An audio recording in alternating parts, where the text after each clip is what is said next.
button. I said it the wrong way around. Push the button, Aelin. Hit the button, Aelin. It's hit. Mighty-O. It's going. Brads and bros. Lads and ladettes and everything in between. And it's lads and lewds. Ew. I don't like that. By that naming convention, it's lads and lewds and dads and dudes. No, I like ladette. Ludette. I feel like I identify with ladette. Yeah. Yeah. Anyway, are we recording now? We are recording now. Yes. Cool. That's how we start. Cool. Mm-hmm. Session 2. Wow. Great. So we are taken captive by the bandits, and it's kind of sad, you know. We didn't really put up much of a fight. We are on a cart trundling along, and Astra and Cass are trying to sweet talk Big Ed. And it's kind of working. He's kind of come around to our side. In the back, Bluey manages to wake Ulster up quietly. And Ulster decides that, you know what, it's time to fight when they take Astra off the cart, because he's like, it's going to be bad. This is not going the way we want it to. He transforms into a dire wolf, and thus begins another battle. Bless you. Thank you. It's quite fun. A few people die, a few people get incinerated. Pretty interesting. Loran arrives on a magic carpet, and we all run off towards him. Yay! Big Ed starts to have a crisis of faith and ends up killing one of his besties to impress Cass, but then he's like, oh shit, what did I do?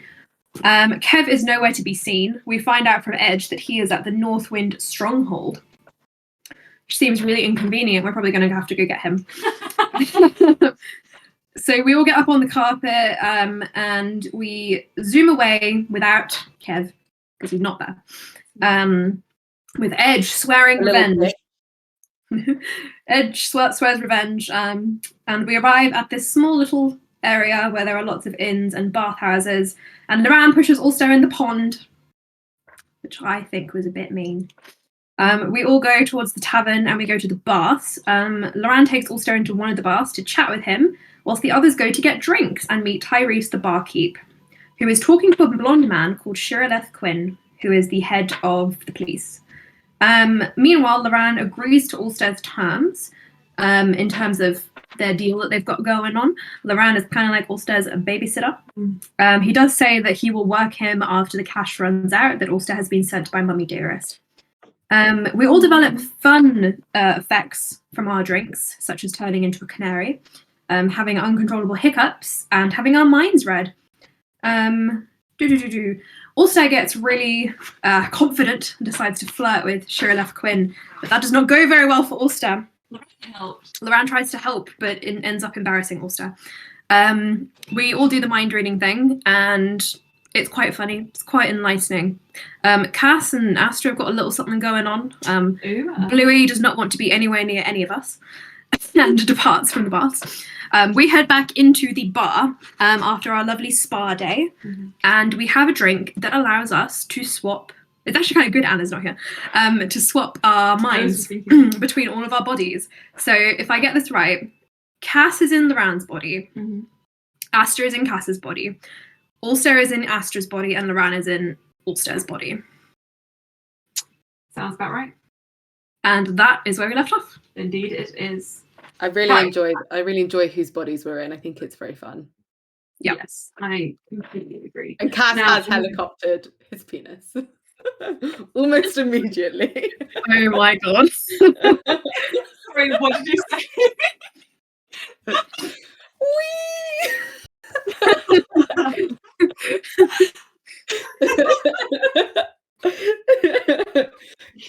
Wait, hang on. And I have like just a minute.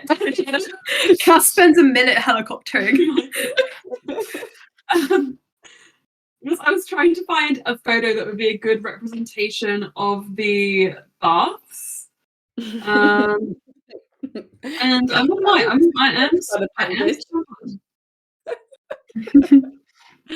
Cass is having a great time. Yeah. I'm sure there's been some kind of iteration of this before for Cass. But anyway. Okay, well, do you know what? We're going to use a real photo Can you guys believe it? The real world. I hate reality. Me too, I know. But it is what it is. So I'm sending pictures. Did you guys see the vibes that I posted in the Discord? Obviously, for those who cannot, whose Wi-Fi cannot sustain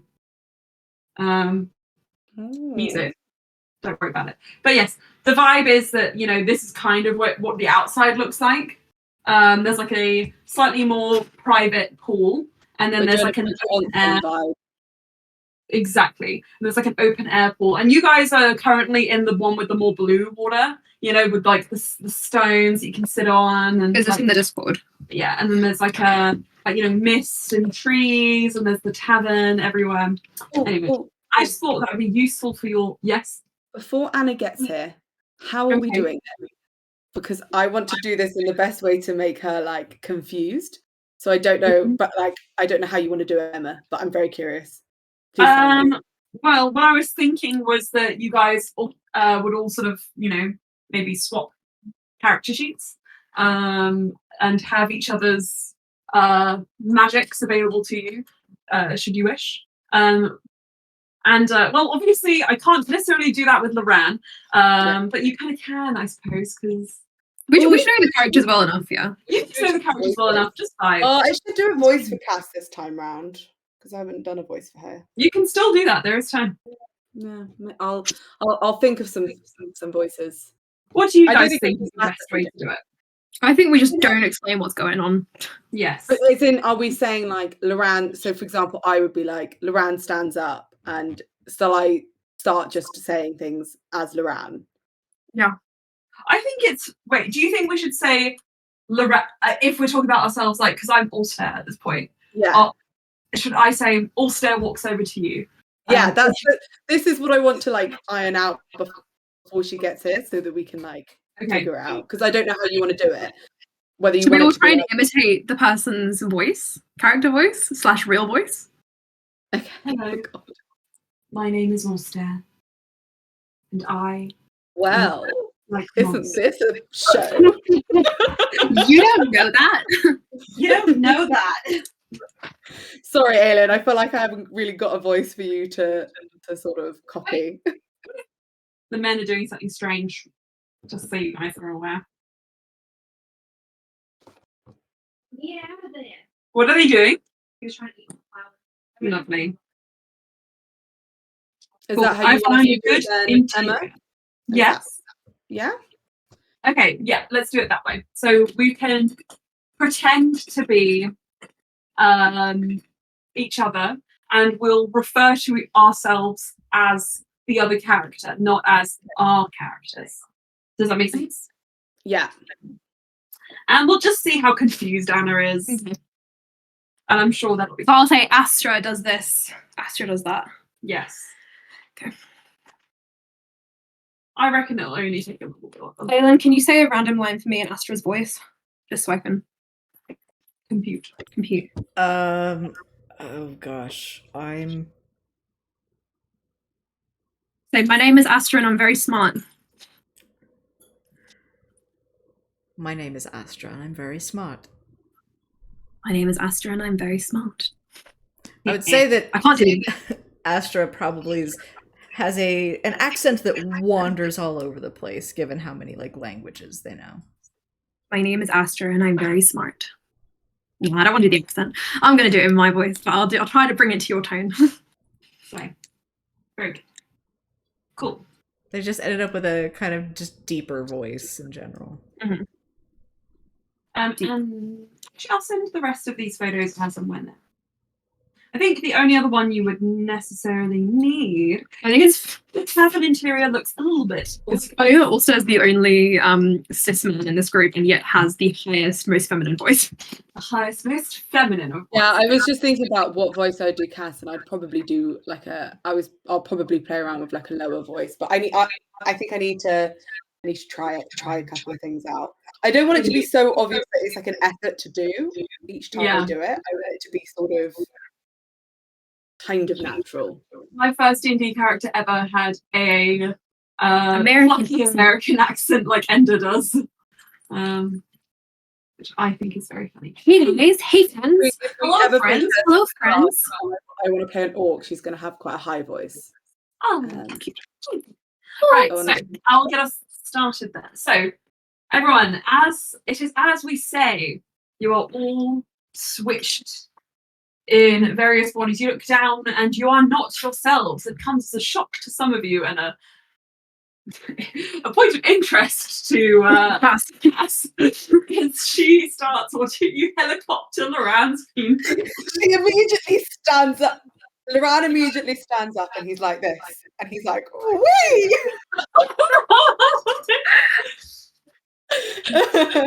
Astra immediately turns around and is like, no. No. Well, isn't this fun? Ulster's like, it is fun. Oh my! I wonder if which one of you is and then Loran, not Loran, Ulster points at Astra. Would you prefer if I put on a towel? Yes. Okay. Yes. I won't copy Wee! that. Loran does get up next to you and goes, wee! Cass just kind of like is like pointing to each and every one of you, like, okay, Brian. Yes. I'm starting to put two and two. Ran, Cass. Hello. Astra looks at Cass and immediately grabs onto them like, I think we should be a team. Look, and also grabs onto Loran and says, I think we should be a team. Also, don't I look fabulous? You look wonderful. How do I look? You look good. Oh. This is really weird. Astra is just like, can we go have turns around with Cass. Can we go far away from them? Not too far, please. Yeah, Yep. Let's figure this out. And you see Cass kind of like look down at herself a little bit, blush, and then just kind of like Astra lets go of you and is like, you are all of you. Loran And goes to the bar. You're allowed to look. Come on! It's sexy. It's fun. No. Go. No. I don't think so. I mean, yes. Loran, yeah. It's very fun. You should lean into it. No.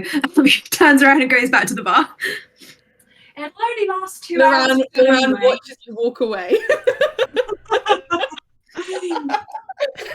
I am hugely uncomfortable. Slams hands down on the counter. I would like Okay, can I just say something? please. Can I just say before you go, I just have to have a moment Okay. where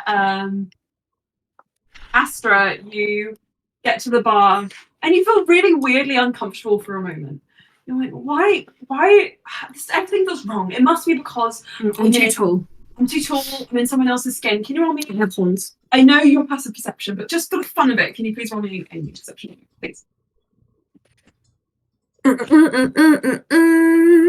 Perception. not Yes. to mention having a tail. 12. 12. Your clothes, they don't feel as comfortable as they usually feel. And then you guys, you kind of go into the changing rooms, you two, along with Ulster. And you notice that the real Ulster's clothes are missing. And I'm just going to call you Lily. Lily, by sheer muscle memory, you have put Ulster's clothes on Astra's body. And Loran says, well, if that's how we're doing things, Ulster reaches for Loran's clothes. Okay. Cass is like looks down at like she picks up Loran Who made a crop top? and just like holds them up and is like, well, we're going for some short shorts and a really small t-shirt. Lovely. I think Cass looks over at Astra's clothes and just, I think I'd be more covered up wearing the towel. So funny. Okay. Just FYI, my dinner's almost ready. I want Don't worry, Anna it's to fine. be here though. Anna's late. She's quite late, yeah. Terrible. Isn't it terrible, Baz? Yeah, so because Cass was wearing sort of like a shirt which was quite low, and just a pair of like trousers. But how tall is Duran? 5'11". 5'11". She's taller than I you. think 4'2". Okay, then like 2 feet taller than you almost. So I don't know whether those count as 3/4 lengths or shorts. Why don't you can style them however you like. If You know wanna what? roll them up. Loran is making the short shorts. Okay, understood. So all of you, Hello. we're just going to keep going quickly. All of you enter the bar, and you kind of try and wiggle into the clothes, feeling your way. It's a bit uncomfortable, I won't lie. But Cass, if you feel more covered up in the towel, you go out into the public area, still in your towel, and all of you are at the bar. Bluey, hello. Diana, we love you. After having left the bar, you were actually I do have something for you, Blue. But after leaving, you kind of played a couple games of darts. You had a little bite to eat, and see your new friends exit the bathhouse, and they're all wearing each other's clothes. It's very strange. And they all immediately kind of bound together. Yes. Loran looks around, spots Bluey, and goes, "A round of drinks for everyone in the bar, because I'm just so wealthy." Ulster is like, wait a second, no. When did I give you permission to do that? No drinks. No drinks. No Astra puts her hand up. I'll have a drink. How generous. Cass puts a hand up. I'll also have a drink. God A damn round it. of your finest liquor for everybody in the bar. Your most bog standard barrel, please. I would like some golden mead. Jesus fucking Christ. We would take the golden mead, please. And the bartender is like, all right, and it's very generous of you though, Loran. Isn't he generous? Well, I Clearly the most generous.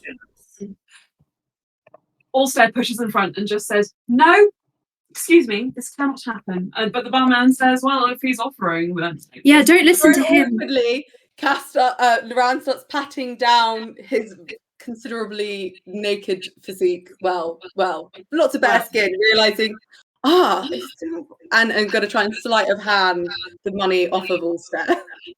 Louis, what's your passive insight? Off of Ulster. Passive insight is 13. What on earth is going on here? You can say that. You can ask that if you like, or you can roll me an insight check. What would you like to do? I've been summoned for food. Don't worry. Can I do a quick sleight of hand check to see if I can get the money off of off of Bluey? Off of Bluey. Yeah. Brian. Sparks has a 0 coin. Guys, the runs anyway. That was 19. Okay, then you get a handful of gold. You don't know exactly how much, but it feels good. Ulster's not carrying any gold. Sad. Yeah, but He's carrying platinum. No, he's carrying platinum. That's better. but Ulster's not wearing Ulster's clothes. Ulster's wearing Loran's clothes. No, but he's carrying platinum. So if you're going to rob him, you're going to get better than gold. Okay, cool. So you take, I think, probably 3 platinum, which is like a lot of money. But anyway, Right, I'll be back. They'll make me eat downstairs, so I'm going to quickly eat and then I'll be back up. that's Is that fine. all right? Yeah, that's more than fine, Dory. Okay, In a minute. Anna, I think Louis, Sparks would Sparks. Sorry. be almost like this throw of the dart and just sort of like, should I ask? I'm gonna ask, and then like throws the last dart, and then wanders up to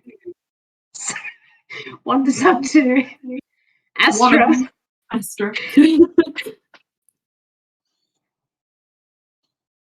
Hi.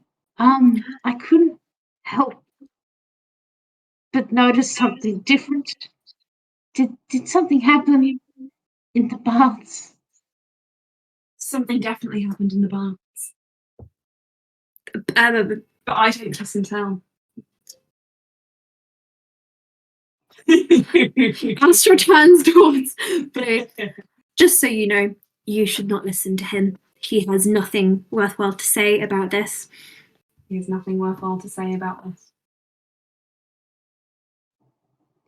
Okay, sorry. So Brian is Astra. Astra is Cass. Cass is Loran, and Loran is Brian. Brian! Correct. We drank a drink, you see, which we mysteriously ordered off the menu. Must have been a mistake, which has swapped our minds for the last, I don't know how many hours? Hours. 2 hours. 2 hours. It's been about half an hour already, so an hour and a half left to go. I'm sure it's going to be very uncomfortable when we do swap back eventually and we're all wearing different clothes. But Astra grabs Cass. What are you good at? Tell me. Wait, okay, just to clarify, he said Astra? Yeah. Okay.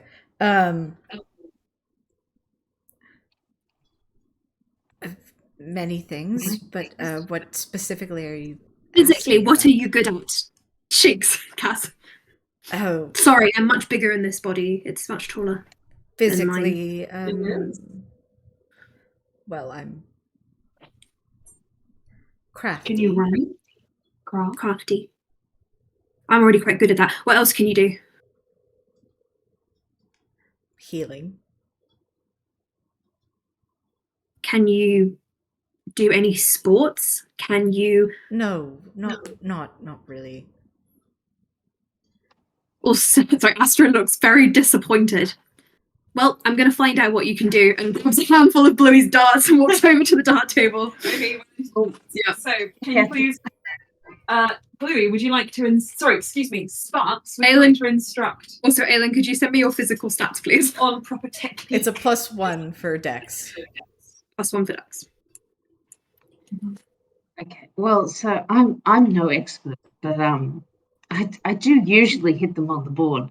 I threw one. So Roll me a d20, and you're not going to add any proficiency, so just add your dexterity. It was 3. 3. You turn around and see a Kenku that's got like a little dart in their head, and they look at you like, Astra drops the darts. Not good at darts. Next, moves over to the next activity. what's the next activity? I'm so sorry.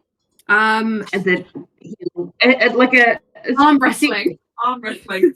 Right, you see a big man with leaning on a barrel in the corner. Who will challenge? It'll be the me. boulder? What? Me.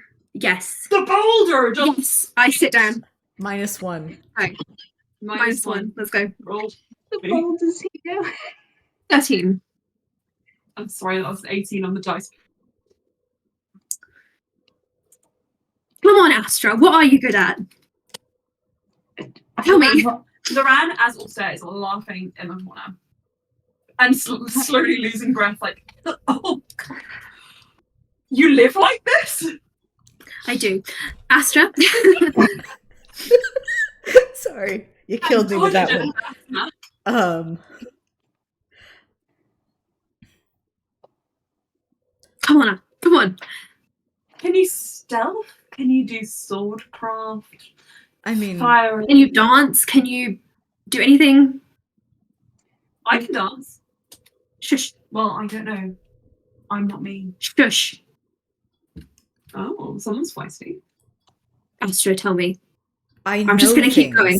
That's what I do. I know things. Right, I don't have your brain, so that's completely unhelpful to me. Astra walks over. Is there anyone I can grab to try and dance with?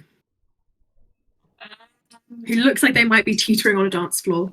A forlorn lady, perhaps, in a puffy dress? A forlorn lady in a puffy dress? Oh my god, wait, Sparks, do you want to dance? Oh no, I want to roll an insight check. Oh yeah, sure, roll an insight check. Give me a few seconds, hang on. Okay. You see there is quite a nice crowd gathering on the dance floor. Mm-hmm. But it's mostly like folk dances, so it's Mhm. not like pairs dancing. However, if you go over to the bard in the corner, you could probably get him to strike up a tune. I do. Okay. What's your performance, Astra? +4. +4. So he jauntily starts playing a tune. This is the wedding song from Grand. It is. Yeah. And do you just go for it? Yeah, I'm gonna 17 + 4, which is 21. Okay. You just start vibing, doing a little jig, and there's like a muscle memory going on, which is just really picking up. And I mean, you're vibing. You're not even out of breath. After a moment, I think that a couple of the people around the bar, because you're so good, in, and you got a little bit of a Kaylee going on a dance circle. And I'll say Ulster as well comes up next to you and is like, heck yeah! And then he just starts tripping over his own feet. You will not be able to dance, and he spins. He hops up into a table and starts clapping his hands. And in fact, a puffy dressed lady does approach you and start doing a spin with you, and you just keep spinning and spinning and spinning, and you're not even out of breath. You're not even He is. smart attack. Astra looks so happy. Okay. Has offered for more drinks. Drinks for everyone. Yeah! And a array of like shots gets passed around. Do you guys drink? Yeah. Yeah? Yeah. You don't know what it is? Who's never had a night like this? Okay. Half an hour of dancing, non-stop. You're sweaty. The whole pub is like, yeah, this is the rowdiest these church people have ever been in their whole lives. And when the music ends, they like applaud you and scream and shout, like, let's go for another round. But after a half hour solid, you are finally starting to feel the wear in your feet and you need to rest your souls. Make me a charisma check with advantage, please. Me. Yes, please. With Ulster or Astra's charisma? This is a mental stat, so Ulster's. Plus 16 plus 0. 16. 16. Okay. With that, as you're kind of resting and like stretching your feet, for the other two of you, the crowd is still dispersing, so you're all a little bit like kind of like on all sides of the tavern at this point. But you've got like a main table that you guys have been using as your like base. There are so many empty drinks on it now. Yeah, there's like tons. Those 3 of platinum drinks. brought a lot. And with all the people coming up to you, you're kind of a little bit separated. So also you're kind of alone when this, well, at least alone from your party when this happens. But you hear the scraping of a chair next to you, and a kind of a familiar voice says, like a drink, and places a cup next to you and just shoves it across the table. And you look up and you see Shirleth Quinn. Oh. Hello, person I've never met. And it's just going to be so... I should have thought about this in my notes. And Shirleth says, that was quite the dance there. I was very impressed with you. I was wondering if you're free. Would you want to dance with me?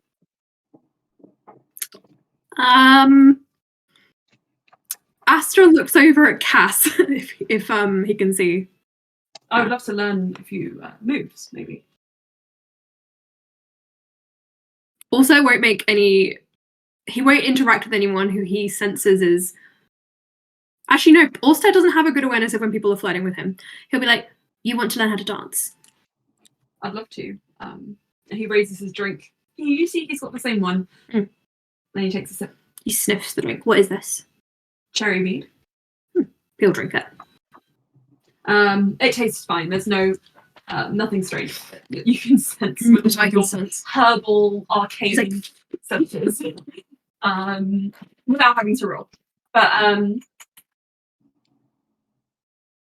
he takes his drink very slowly and starts to settle into his chair and gets very comfortable. And he just says, "Yeah, I mean, I thought you wanted to dance. You look very comfortable." Well, I thought maybe you'd want to have a little chat first, just to About dancing. get to know each other. But if you would like to go straight into dancing, I mean, if you came over here with the intention of learning to dance, I mean, I'd have to show you because I can't really talk about it.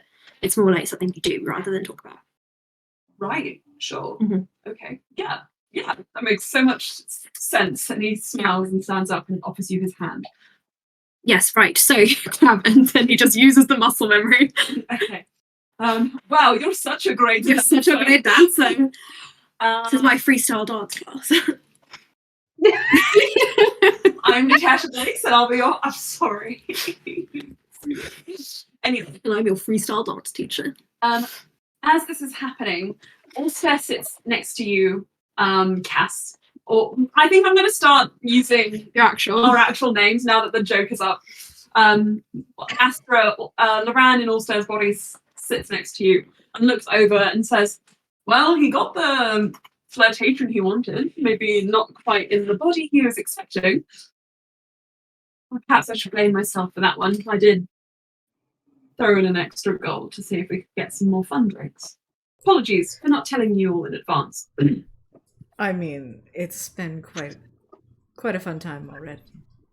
So Be nice to let loose. The thing is, if you act all suspicious and cagey in a place like this, you're going to attract suspicious and cagey individuals. My God. I feel for that. I feel for him. Anyway. Over the din, you hear Ulster shouting, "No, you have to put your right foot forward first." My right, my left, right. Oh, trips into a dip. My goodness. This is not what I was teaching you. Okay. Sparks. All of these people around you, you guys kind of like slowly coalescing back towards your main table now that the partying and the dancing is like dispersing. Just as you kind of like are picking up all of your darts that got jostled in the dance, you hear, excuse me, hi, and you turn around and then you look down and you see a very small gnome with wearing vestiges of Bahamut, with a pointy curl-toed shoes, a massive canvas backpack, and a red ribbon in her hair. And she says, "Hello, apologies. I recognised your robes. Perhaps I don't see this often. Contract?" Yes, yes, that's correct. Bahamut, right? Well, yeah, absolutely. Holds out a hand. My name is Safir. Does that ring a bell at all? Safir, Chief Cleric Safir. Me, yes, indeed. I heard there was some unlicensed alcohol being dispersed at this location, and I was sent to remedy that. But I just saw the fun time you guys were having, and I thought, well, Bahamut's whole thing is joy, so let's just let you guys have some fun. You know, in my 600 years of being alive, I just, I've never seen people having this much joyous time near a temple. Where are my manners? Yes, I am Safir, as you say, and you are? I am Sparks. Bluey Sparks was probably on the letter, but Sparks is. Indeed, I recognise your name and I recognise your clothing, and I thought I just have to come over and check in case this is one of mine. And looks over. I thought I heard someone call a name that I recognised from my list. Is there an Astra around with you that you know of? Yeah. I think due to the nature of one of the alcohols. Sorry, I was deep in darts when this happened. Oh wow! Astra is elsewhere, but not in the way that I think alcohol usually puts you. You don't have to act uncomfortable around me. I am not here to dub anyone in. Shirleth would have done that before me, the old rapscallion scamp. Indeed. Well, hi. And she sits up on your table, puts a couple of books from her bag underneath her and has like a proper high seat. She says, leans on the table and says, well, it's great to meet you at last. honestly, I'm so pleased that you've responded to my invitation. Hello, sees you looking over, Cass. Yeah. Hello, nice to meet you. Nice to meet you. Are you also one of Sparks's friends? Yes. Yes. Ah, lovely, lovely. Will you perhaps also are you a well-known researcher? Perhaps. Would you like to join our quest? What exactly is your quest? Oh, I'm sure that Sparks, you two being such good friends, has already told you all about it. But we are extending religious education and research from the temple to all those who have made a name for themselves in the fields. You see, we are tell me about, so I can't tell you everything. However, if you are a prominent researcher and you might have heard from us, or your temple might have put out a call for people, then you're one of the people we'd love to speak to. But honestly, so few people have actually responded that we'll take anybody at this point. Anyway, we're even looking for a cook. Did You make all of our bread. oh, cool. Oh, Sourdough bloomers, mostly. That's what I'm wearing. And she chuckles and almost falls off her books. But anyway, this is not the reason I came up to you. this is Chief Cleric Safi of the temple. Yes, I my just- manners, I left them at the door. Excuse me. Also, as an extra, how long do you continue dancing with Shirleth for? So we had a half an hour. I don't think he'd be able to dance for more than another 15 minutes. Okay. Shirleth seems quite attached to your side. Can I insight check Shirleth? Yes, With my insight? sure. 11. 11. It seems that he was attracted to Astra's dancing and free-spirited nature, so he perceives, and is now interested in them in a romantic way, and is considering pursuing romantic times, but not in a sexy way, in a cute romantic way. That's where. Would you mind sitting down here whilst I fetch another drink for us to enjoy? Of course, yes, of course. Ulster skirts over to find Loran. You see them all at the same table. And there is now another individual, a little gnome, who is laughing and wobbling, sitting on top of a pile of books. Who are you? No, I don't actually really care. Loran, I need you. Loran. I know that name. I didn't say Loran, I said Lulu. Lulu, I need you now. Ulster looks over at you and is like, Lulu. And just stands up. What do you need? Drags Loran over to a corner. I need to know, because I'm in Astra's body, and I think, gestures over to Shirleth, I think that Shirleth is interested in Astra. No. Why don't you tell him you need to excuse yourself? Wait until the potion wears off. And then if he's still there, Astra can deal with it. Yes, that is true. Probably just because Astra's so pretty. Looks down. Astra I should tell Astra that Astra has a chance with Shirleth. Also because Astra's closer in age to Shirleth than I am, seems like it would be inappropriate. Anyway, well, if you want to, there's a secondary sitting room upstairs. You could probably go and hide out there. This is true. Skirts over back to Astra. Astra leans in. Hello, gnome. Sparks covers his face. Astra, just so you know, Shirleth Quinn, the blonde man who is in his early 40s, is interested in you romantically. Oh, I thought you were interested in him. Safia looks at you like, what? No, I was covering this. Oh, sorry, excuse me. No, because I have decided that if he likes you, it's probably because you're so pretty, and I think that you should probably deal with that. Sounds like a you problem. So, yes, I give but it you've another- been conversing with him for the past half hour or so. So maybe that's actually, he's interested in you being yourself. not. But Astrid, you see, I am physically 18 and he is physically 42.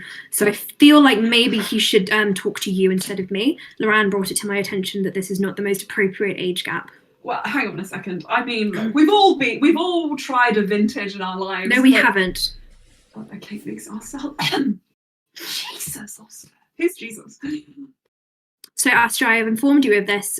Is there any way to make this potion wear off sooner? Because I feel like he'll be offended if I leave. Does anyone even like an inhaler?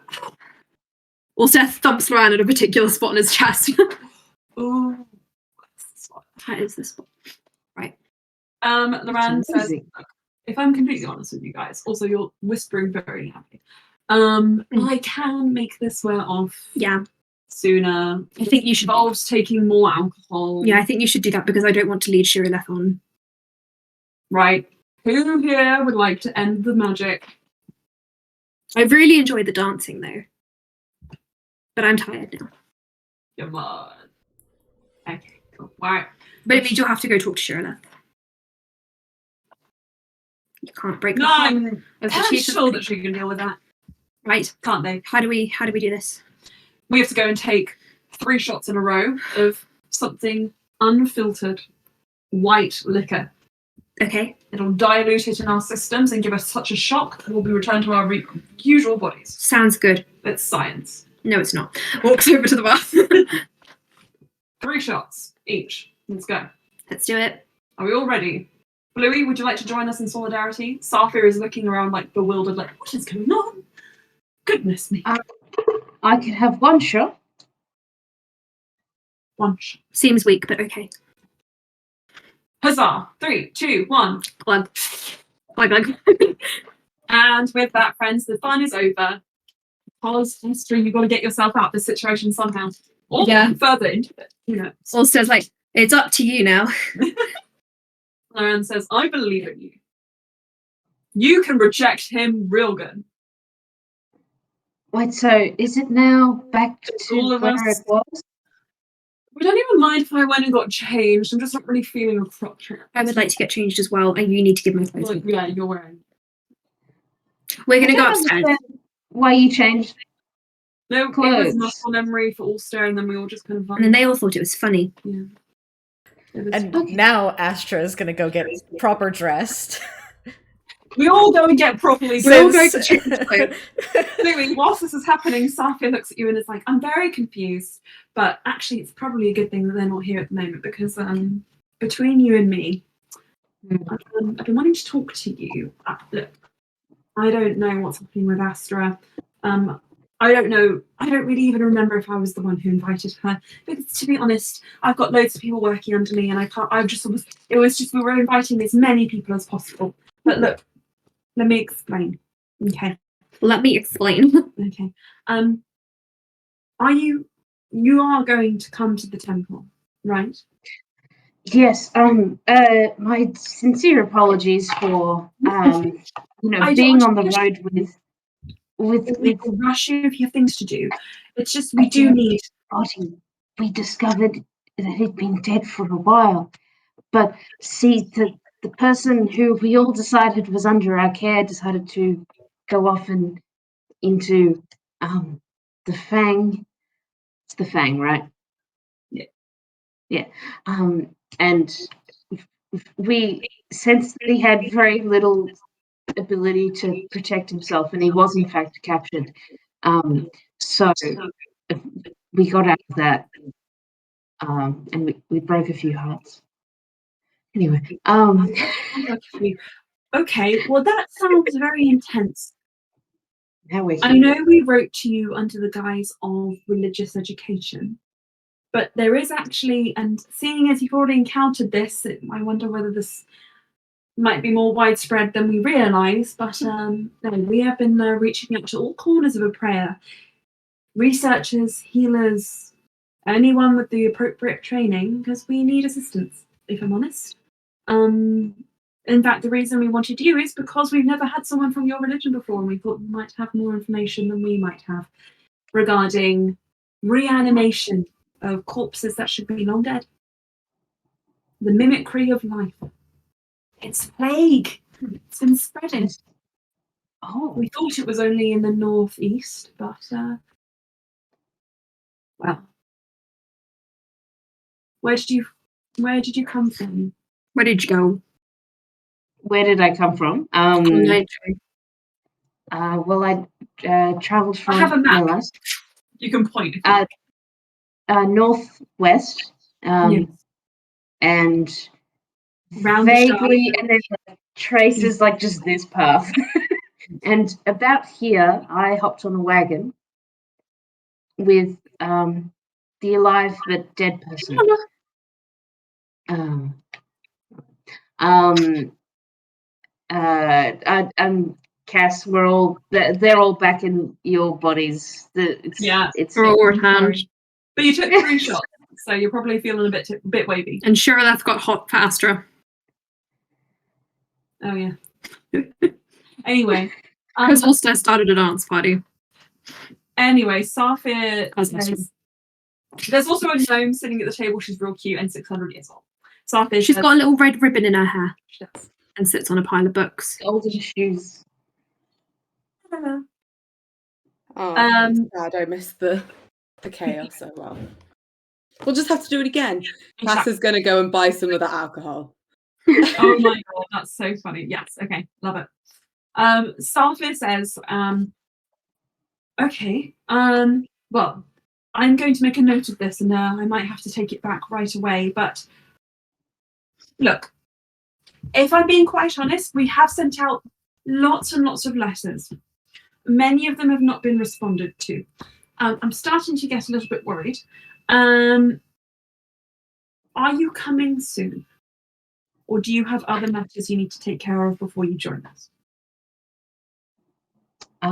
Okay, the reason we were coming here is,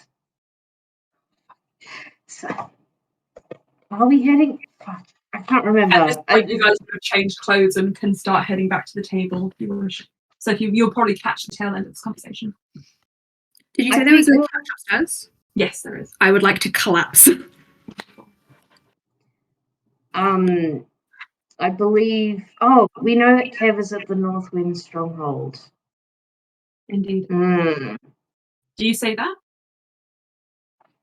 We're looking for someone who's probably held at the Northwind Stronghold. No, Where's the I've heard of Northwind that Stronghold? before, but there is a the mountains on the far side of the shards. They're known as the North Winds for the sheer faces that they drop off into the sunken city.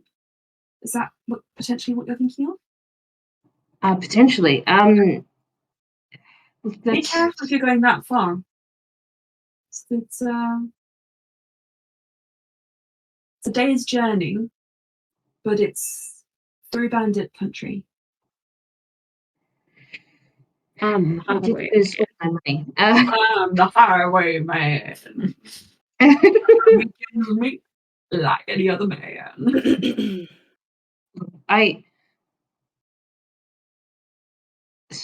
Okay, we have a pressing priority there, but to be honest, we also have an important but more long-term priority back here. I am wondering if say Astra and I could get acquainted with the issue before, and then we can head back later. Right. How about this? Do you have like a crash course? She goes like this. Bluey, can you make me a constitution check, please? Just because you've had a lot of alcohol. Oh, okay. Just regular con. Yeah. 17. Understood. Right. 17. Good. Okay. Right. Okay. You seem to be well enough. So you and Astra meet me outside at the stroke of midnight. I'm going to run back to the temple, and I will return here with more information for you. Okay. Does that sound agreeable? Yes. Current time is. I don't have a. Call it like 10 o'clock. So you've got a couple hours. Okay. All right. She's like, "Goodbye," and she runs. Hi. Carrying her books. many things fall out of her massive bag. Long. But, would you like help? She's gone. She's out. She's like, My God, Um, she's fast. and you are left in her dust as the rest of your friends come back to the table. Also, you say you're going to go upstairs? Yeah, I think also comes back to his body and is like, tired. 1 second. Collapsing. I'm going to go up and make sure he doesn't die. Because if he dies under my care, I am going to be a fugitive. Would you like assistance? No. He's fine. He doesn't need assistance. Cass starts shoving you out the door. Go check on your prince. Okay. He flips you the bird and then heads upstairs. Cass is like,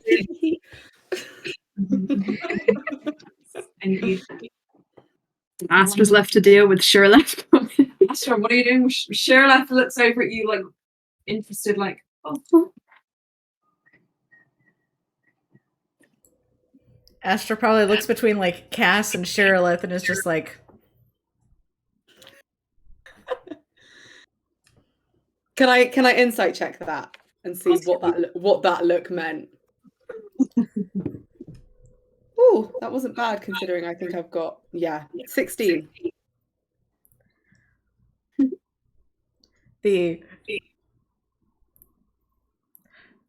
Do I just completely stand Shirleth up? Oh, but he's the police chief. Or Yeah, that is a factor. That is certainly a factor. Oh, and what would be the other option? What would be the other option? Well, they were having some good flirts with Cass earlier, and it's like, is that thread dead, or is that still something that's little... That thread is not dead. If you look at Cass, she's like, hey, but also maybe you should both go and talk to Shirley. Yeah, Cass is also not like. That's what I think. Yeah. Cass is trying to be like, are you into? I think Cass doesn't know if you're into dudes, but Cass is into everything that walks. So I think that's what I'm trying to like intuit from what your look was. Was your look like, oh, I don't want to be with this guy, or is it, oh, maybe both, or is it, oh, just Shirley? Like those are the three things I think Cass is trying to ascertain. Which one is it? I mean, with a 16, you probably get that Astra wasn't super jazzed to be like essentially non-consensually like flirting with this person. Mm-hmm. That's why Ulster stopped it when he realized. He was like, just saying. Okay, then in your head, you're going to hear a message from Cass, and she's just going to say, do you want a get out of jail free card with Shirley? Are we talking literal or Oh, Shirley. But he's cute. In an older man sort of way. I mean, like I said, Cass is not opposed to whatever is up on the table, but she wants to know I would love to go on more dance dates with them. But wants to know what Astra is actually up for or happy to. Well, a little peek behind the curtain at Astra was flirting with Cass, like actively, and was enjoying Cass's personality. Cass has, and Astra has zero idea who Shirleth is, basically. Right. So it's like, okay, I think in that case, Cass is going. So, what do you say back to Cass? Sorry from that message. Do you want to get out of jail free? It's like, do you mean literal or figurative? Do you want me to get you away from Shirley? I wouldn't mind a little help. Okay. In that case, Cass is going to like sidle up and she's going to be like, I'm very sorry, Shirley. I've got to steal this one away. Excuse me? If Shirley knows Loran, then Shirley would know Cass. Yes? He's just looking around like, what? Oh, steal what away? Astra, I need to steal her away.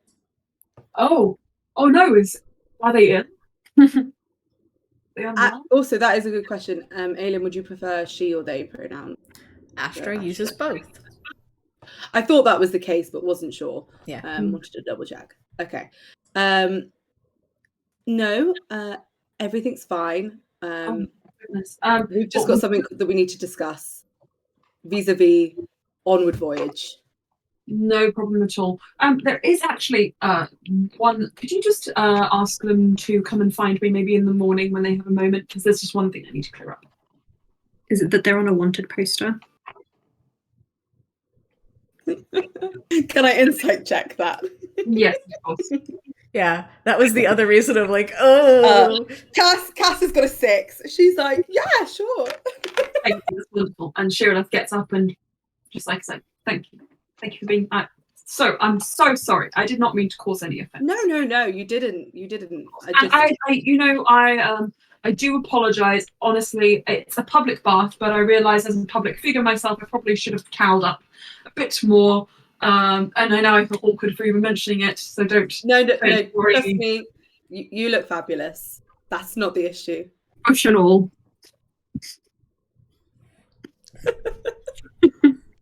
Why, thank you. I was considering shaving, but now I'm glad I didn't. Oh God. Me, I have to say, I wish I was as sexually confident as Cass is, because it's very hard to play sometimes. Because Cass would just be like, oh no, but I'm like, whoa! Well, to you. Bone.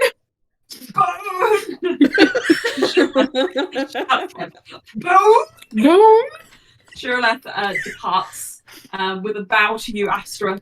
And I do enjoy then that Shirleth was just talking about Astra as if Astra wasn't there. Yeah. Standing there.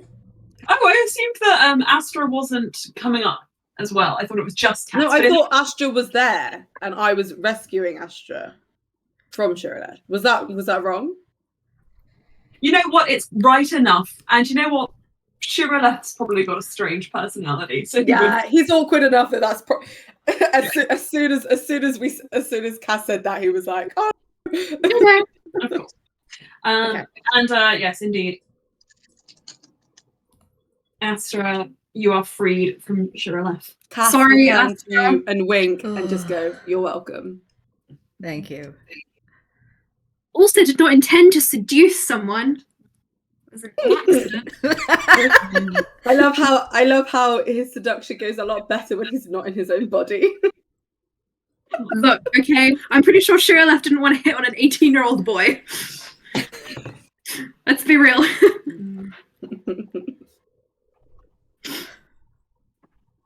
Around 23, it's different. Cass, are you getting more drinks on your way back, or are you going straight back to Astra and Blue? Cass would go get around, and she is also picking up 3 bottles of, or however, no, we need 1 bottle, and that would be sufficient to do what we did before again. Yes. Okay. Are you going to use Loran's money for this? Yes. 3 platinum probably bought out a whole bar, right? Yeah, I think that's fair enough. You would have a bit left over. You can do this once more.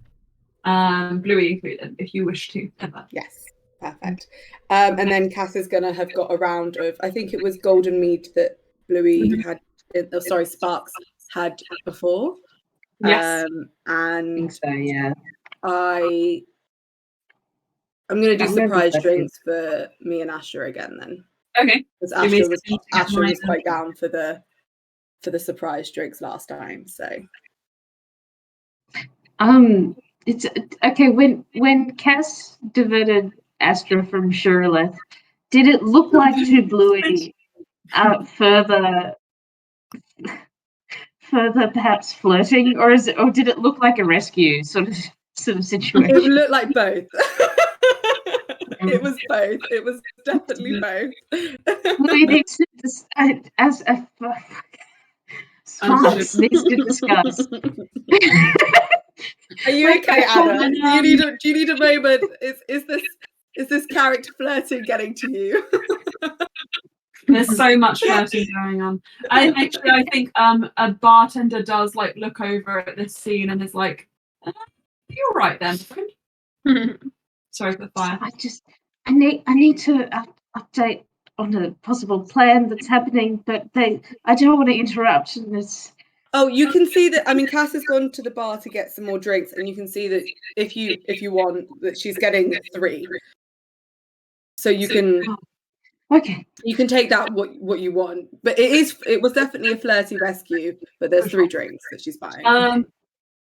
Bluey, this kind of a waitress who has been like picking up drinks and empty cups and things, and she's the one who came up and spoke to you. She's got like curly green horns and a mop of like red hair, and she just says, "Darling, honestly, I think your friends just bought you a drink. You stick it out, okay, darling?" And she gives you a little pat on the shoulder. "Do you want anything? A glass of water? You want some chicken nuggets? Chicken nuggets. Chicken nuggies?" You don't have any that are in the shape of dinosaurs, do you? I've got turkey dinosaurs. I'll grab you some. Hang on a sec. And you get the impression that you might be a big child dragonborn. And she's like, "There you go, darling." Oh, And she also throws in some pages. That's fine. Look, if you don't think about it too hard, then it's Great, I love you, sweetie. And she'll give you the turkey dinosaurs. Cass, you bring the drinks. Can you roll me 2d100s for your mystery drinks, please? I can. Give me 1 second. I'm going to do these 2. Right. Thank you, waitress. Ooh, if I've got a 00 and a 4, what is that? A 0. Sorry, can you repeat Is that again? 4? 2 zeros and a 4. Yeah, it's 4. Yeah. 4. And 68 or 8? No, 86. Sorry. 86. Oh, well, these are so boring. Oh, can I re-roll then? You get given a glass of water for 86. And No, I'm re-rolling. Cass would look at that and be like, "No, send it back immediately." I'll take that. That would be 95. Okay. The one above this was called the Tiamat. And then is the other one also boring? Because Cass would re-roll that one as well if it was boring. It is, yeah. Okay, Cass would be like, "No, surprise me again." I reject. The first one is 95. You get a sweet roll. It's a cinnamon sugar blend with a strong scent of rum. The drink gains an additional 1d4 to any pickpocket attempts for the next hour. Ooh, fun. Okay, and I'm re-rolling the other one. 26. 26. The age that we'll both be this year. Nice. Okay. You get the ouch, which I'll describe to you later. Okay, Cass is going to take all 3 drinks to the table and is going to offer Astra both drinks, and it's up to Astra to pick which one they want.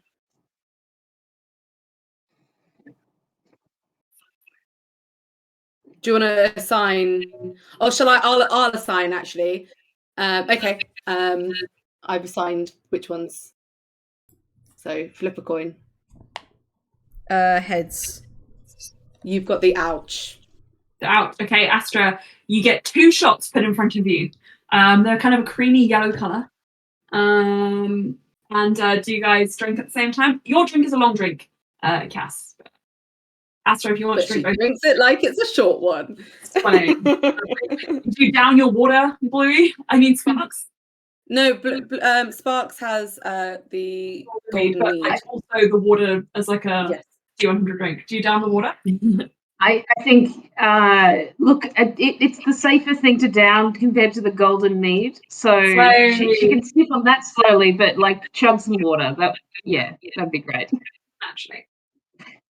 Astra, you take 2 full shots worth of lemon juice in high proof alcohol, and your face just goes and like sucks in on itself. It's so similar, and your tongue just like burns. But nice. Think about it. That's the good stuff. That's the good stuff. I feel very alive and right what do now. I have? Did you say I have a +4 to pickpocket attempts? You do indeed. Yeah. Oh, Cass Yeah.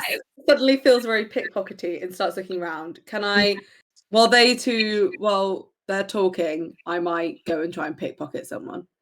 Okay, before that though, Yeah. Bluey, I'm sorry, Sparks. That's okay. You're Sparks. Look, it is her name. It's just she's going around as Sparks because It's just very hard. I don't know. Astra's easier because just like I don't know. It's just this. It's a completely different name. What's on? Whereas I know it's different, but Sparks, it's difficult. I don't know why it's harder with Bluey and Sparks. Probably because you So think of anyway. Bluey as Bluey Sparks. Like it's all like one word. Yeah. Sparks. You do know before Cass is off to do her pickpocketing, all three of you are now seated at the table together if you want to impart the information you got from Sunfair. and over some dino nuggies. She allows sharing of the dino nuggies. Of course, there's tons of them. Oh. You've got like a bucket of dinosaur nuggets. A bucket. Made of actual T-Rex meat, just so you're aware. It's weird that in another life, Blue was turned into that. You just come flash to the picture of you see Allstair's face, a nonsensical run of images, and yourself as a T-Rex. Like, what? It's fine. Oh, did that water have something in it? The water always has something in it here. The bartender leans over and says, he gives you a wink. My hands were red. Was it blood? Why were my hands red? Anyway,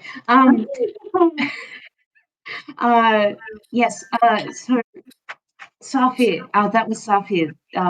Oh yes, you were there. Sorry, you were there because I was Right. eavesdropping. Yes. Yes. But she did say after for us to meet her outside here at midnight, so 2 hours or something like that. Because religious education is not. She'll say draconic. It's not the actual aim. They have a bigger issue, and they seem to be short of people who can help. But also I'm aware that Kev's locked up and we do need to get to him. So I sort of thought, look, if we had a quick rundown of the situation, went to dangerous bandit country to retrieve Kev, and came back to assist the temple. That's what I figured might be good because Kev is urgent, but yeah. So yes, Kev is urgent, and we will come back after retrieving Kev and handle whatever situation is at the temple. It's similar in vibe to finding out that someone had been dead the whole time. I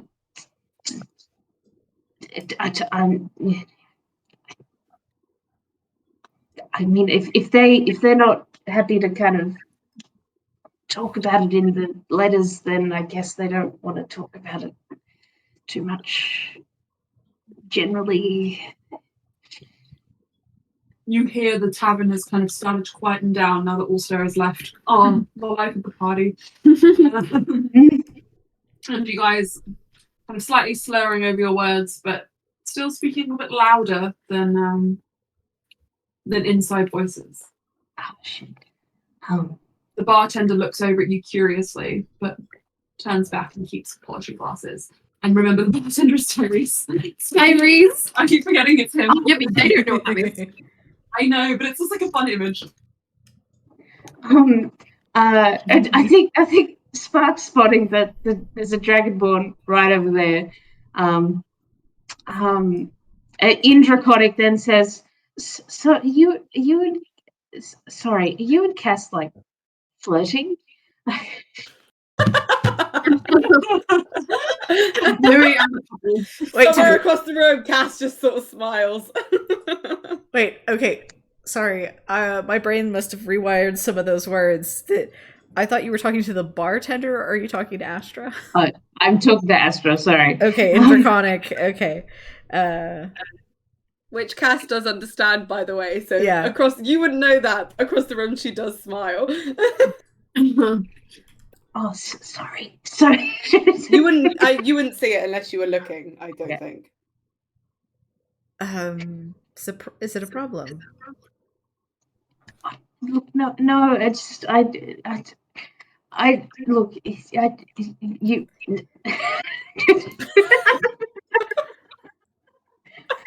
How much of this is Anna and how much of this is Sparks? I'm so curious. Sparks, I think Sparks just really doesn't want to get in the way. But also has just heard about like undead, shenanigans, and is thinking about the.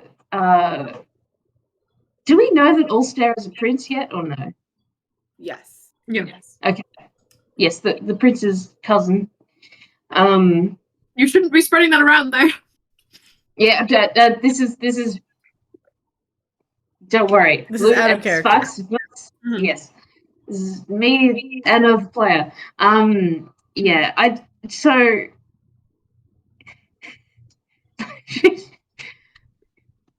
Yeah, I don't know if that's answers your question. And I think Sparks would be like, okay, I'm not imposing, am I? I don't want to. I mean, if something's gonna happen, I'm sure we'll find a room. My God. Okay. So in the back of your mind, you just feel the urge to you just feel like a mental voice just saying oh. And you know exactly what's going on and exactly all the intentions there. If you wish to go and find yourself a cute little nook, Loran has paid for all of you to have rooms here out of the kindness of his heart. And his wallet. I was gonna say the deepness of his pockets. Yeah. Shall I knock on your door 5 to midnight sort of thing? Yep, that sounds great. Okay. All right. Well, I'm sorry. You're going to be done in under 2 hours? That is not how it works. I really need the toilet. So I'm just we going to can say Fiverr. that. Stage work. all this laughing is. Stage work for now. Unless there's anything else you would like. I'm going to pickpocket someone. You will do yeah. that. Do that. But Okay. I'm going to go pee. Okay, guys? Okay. Thank you.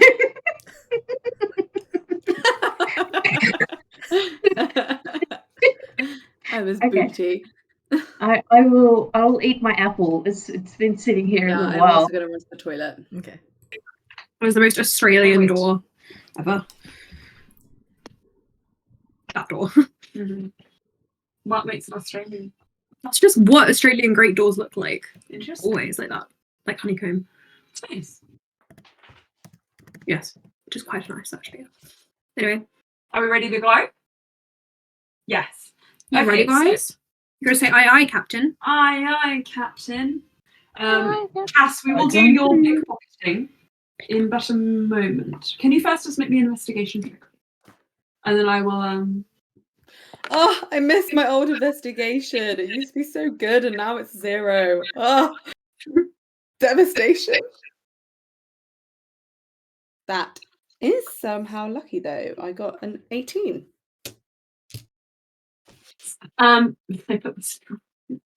With an 18, okay.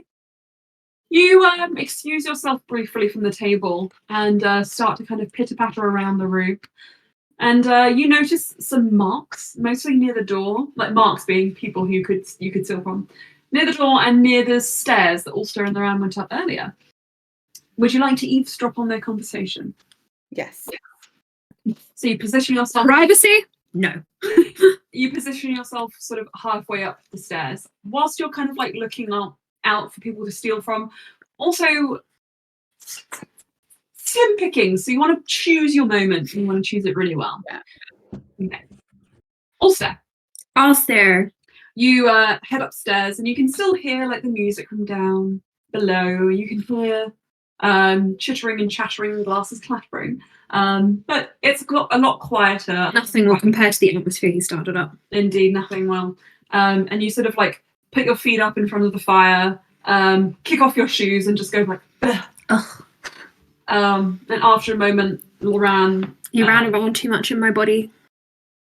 Loran Larson sits down next to you and says, I am sorry for ever making fun of you for your less than average height and stature. I'm actually not that short compared to Kev is more the average in The Messiah?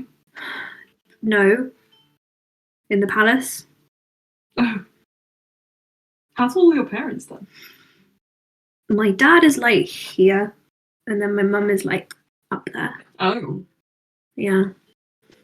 Anyway. I didn't get really her tall jeans. No, but like, I mean, he looks at you. Which one do you look more like? I look like my dad. Who do you think I look more like? If you had to guess, mother or father? Mum. You're right. Uh-huh. That's not fair. It is. It's very true. It's not fair. Better laugh. It was a 50-50 chance. 50-50 chance. So Loran sits down kind of next to you, and just kind of leans back and watches the fire, and looks over at you, and he just says, I'm sorry things didn't go swimmingly. With what? He like turns and faces you and just says, I hope you know that when I act, I'm usually acting within my own logic, and sometimes it's hard for people to see my thought process. What are you talking about?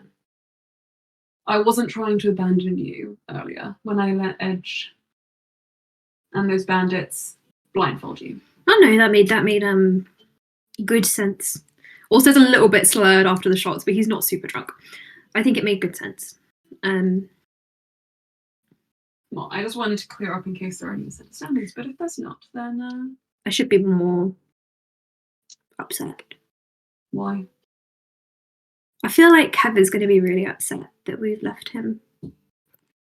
Also, if you'd gone, I have a feeling you probably would have gotten more hurt.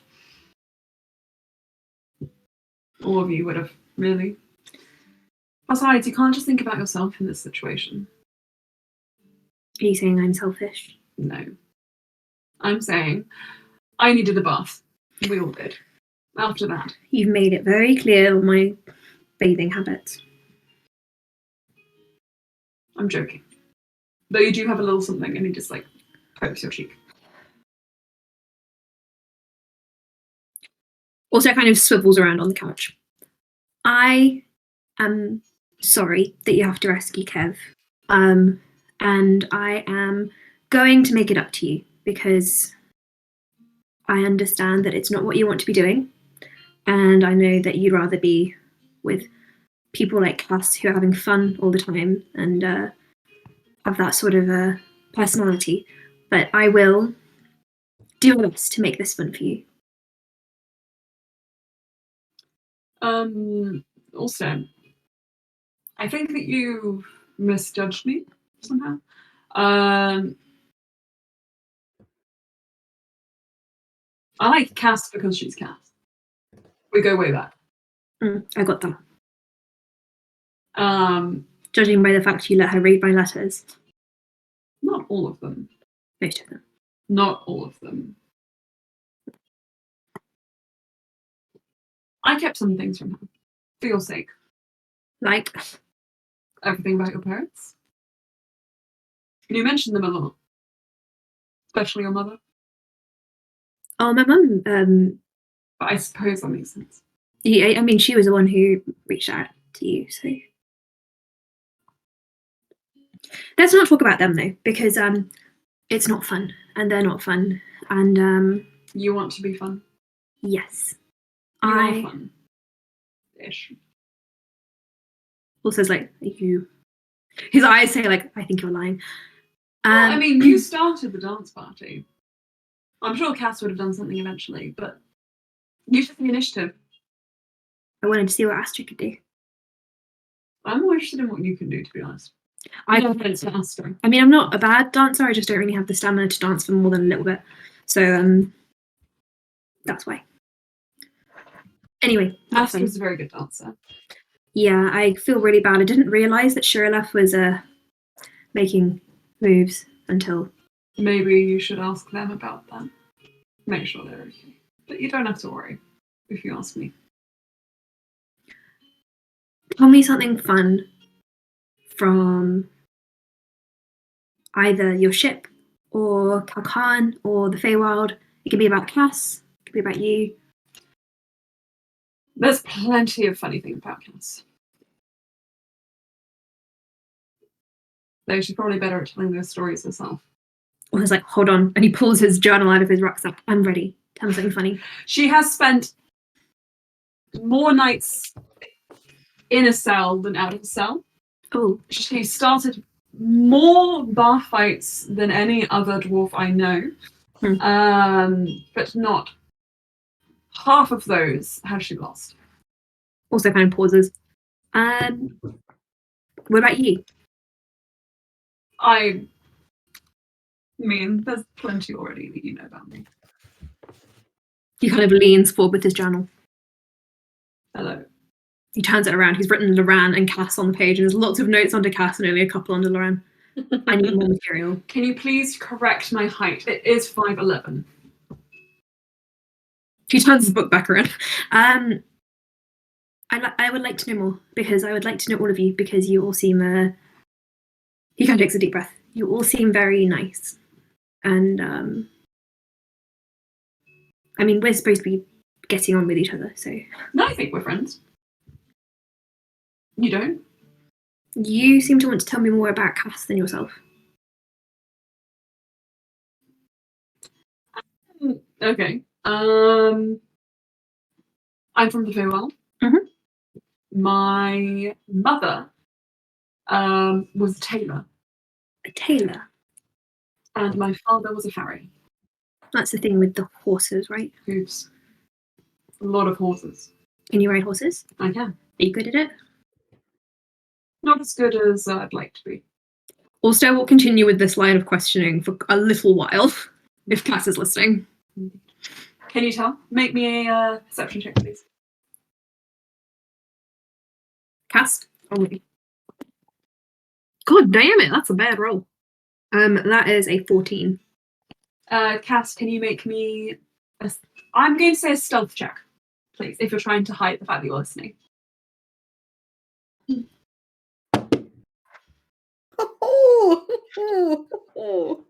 That one.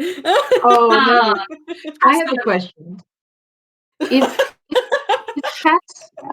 Is Cass pickpocketing information? No. Nah. I'm not wasting that pickpocket roll on listening to these arseholes. She can ask around later. No. She wants cold hard cash or something good.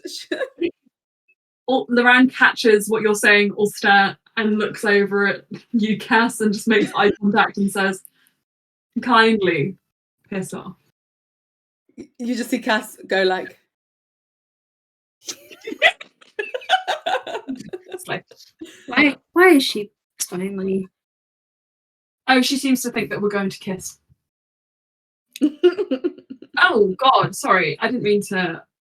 Why would she say... What? Why? You hear from like down the bottom of the stairs, hoping. Also takes a page out of his journal, crumples it up, and then throws it roughly in the direction of Cass. Make me a unarmed strike with disadvantage. Disadvantage. It's paper. You can't see me. Wait, that was 16 and 17. Hold on. But you have a -1, baby. Do I? 15. 15. What's your armor class, Cass? 16, motherfucker. 16. Good shot. If you uncrunkle it, it has an angry face. Cass is gonna pocket it. Loran, answering your question also after laughing off you throwing the paper, just says, I mean, I don't know really. She just likes to couple people up. Like her and Astra. You're right, I think that might be a thing.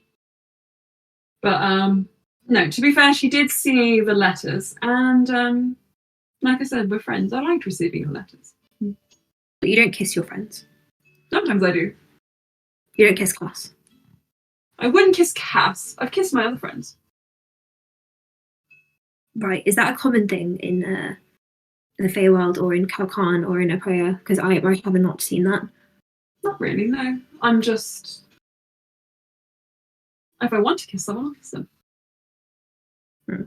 Also makes a note on his paper. What do you do in the Maasai? Don't touch each other. Ever. Then how do you express yourself? Through court-ordained meetings and submitting letters, which are carried around on little silver trays. How about this? I'm thinking that you are more comfortable expressing yourself when you pretend to be someone else. Therapy. I'll charge you later. I don't want therapy and I don't want to be charged for it. That's fine. You were comfortable dancing and talking to Shiraleth as Astra. But when you were Ulster, you asked for my help. Well, I think that was a dead end anyway, considering, again, that Shiraleth is much, much older than me. I know, but, like, still, I think my point stands. Why are you interrogating me? Because I think, even now, I feel your parents moving over you. You mention them all the time in your letters. And honestly, I think it's silly to live to their standards when they can't even see what you're doing. You're bringing up my parents a lot, and Ulster stands up. I would rather do something fun from the Maasai. What's fun for you? Well, I like to draw, and there's something we do in the Maasai when we are communicating, as you call it, at parties. You've been to a party? No, that was a joke. I've sat on the high table at parties. So, do you have any paint? I have gold liquid eyeliner. That should work. He produces gold liquid eyeliner. Okay. Also, kind of like gets up onto the couch with him. So, there's something we do where if we have a story, we don't really speak about it because our language is a bit more pictorial. So we'll draw it on people's hands and up their arms and on their any skin that's kind of exposed, which isn't usually a lot considering it's usually very cold. But you have a lot of skin exposed, so I thought I could probably draw on that. No, you're asking me to take off my shirt. No, you don't. I'm joking. You don't strip off. You just whatever's exposed is how much kind of room you have to tell the story. So all right. He holds out his arms, flips back his hair. Okay. Draw on me and tell your stories. Right. Ulster pulls out the leather that's tying his braid, and he will tie Loran's hair up, and he will start with his hands, and he will start drawing with the gold eyeliner. I want you to actually think about the story because I'm going to ask you about it. Okay. In the meantime, we'll very quickly go downstairs to Cass, and we will see whether you are successful in pickpocketing. So, Cass, would you please roll me a sleight of hand? Yeah, if there's anyone that I think might have some magical items, I think Cass's would be quite after that. But I don't know if in this tavern there would be. All right, let me tell you who you see. Yeah. You see there is a group of about 7 people in the corner who are all wearing the same vestiges of the same religious organization. It seems to be a kind of gold and orange mix. Do I know what that is? Tiamat. Tiamat. You notice some unadorned individuals wearing regular traveling clothes with huge bags, one of whom is carrying a bag which has a large dried blood stain on it. And it is a very strange kind of bulky shape.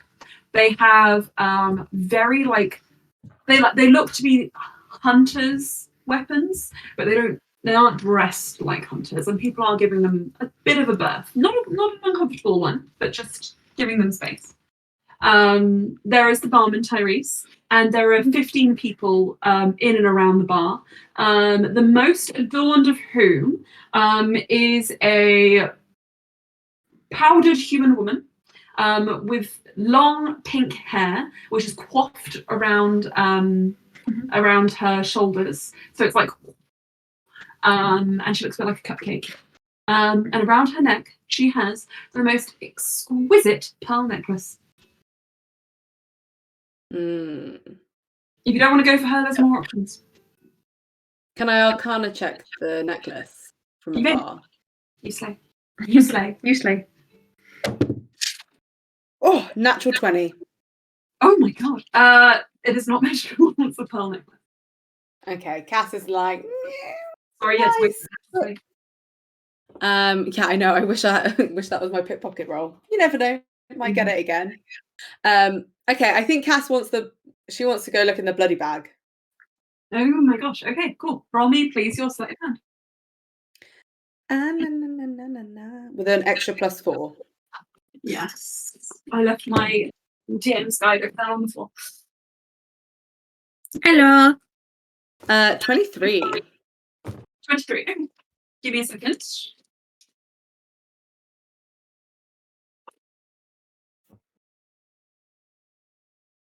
Yeah, she was like, let's not go for an entire religious order, even though they probably have some good shit. Yeah.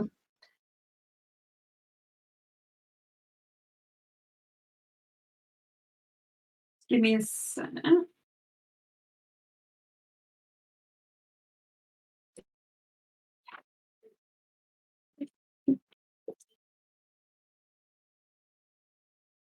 You got a 21, did you say? I did. Okay. No, I didn't. I said 22 or 23? 23. I got Yeah. 16. Yeah, 23. Okay. 16 plus 7.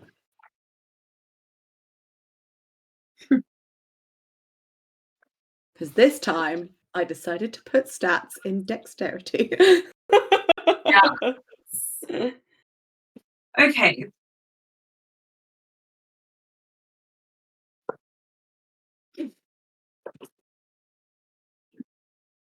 Oh my god. Uh-oh. We're in trouble. Someone's come along and killed our computer. Nah, nah. Okay.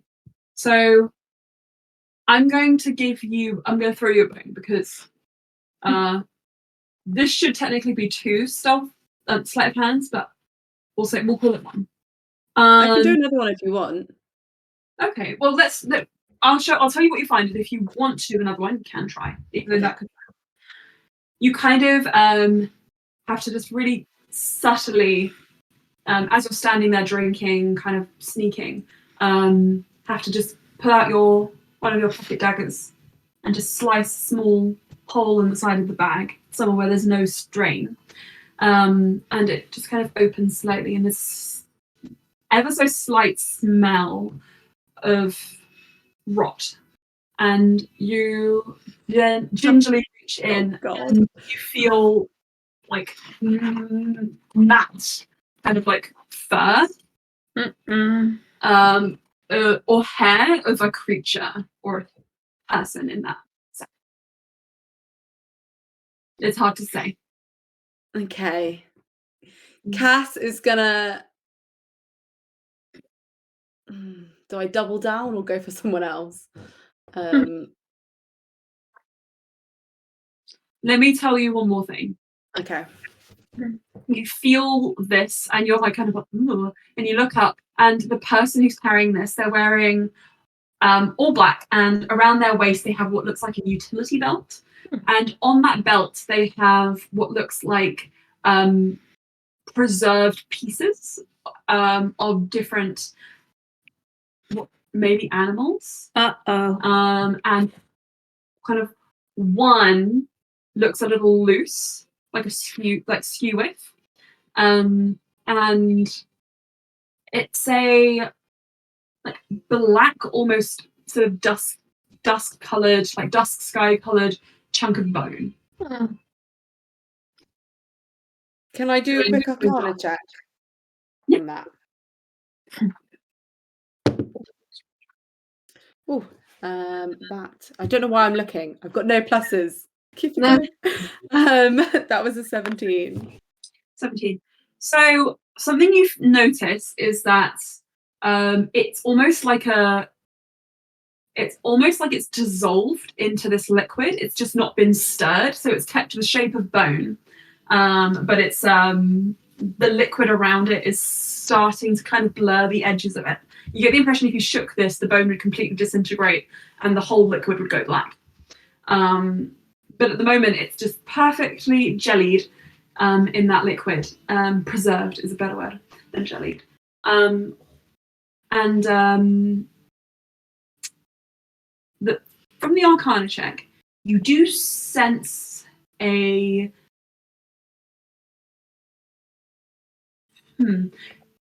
you sense a Negative miasma. I was going to say a vaguely necrotic magic. Do I want to pickpocket what could be a necromancer? Potentially. There was some dead. We did pick up some dead people in the previous place, didn't we? You did. Okay. Fuck it. Cass is going to double down. She's going for the. Okay. Well, if you're maybe another sleight of hand. Please don't go wrong, because I feel like this could be a real bad thing. Oh, that is not too bad. That would be a 19.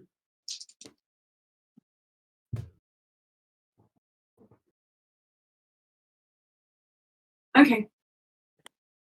You reach for the glass, and just as your fingers kind of brush against it, a hand sharply grabs you. And the person in front of you turns around. And it seems to be a woman. She looks to be a pink tiefling with long, sleek horns and a very harsh, narrow-eyed expression on her face. And she looks, and she looks down at you and says, "That's mine."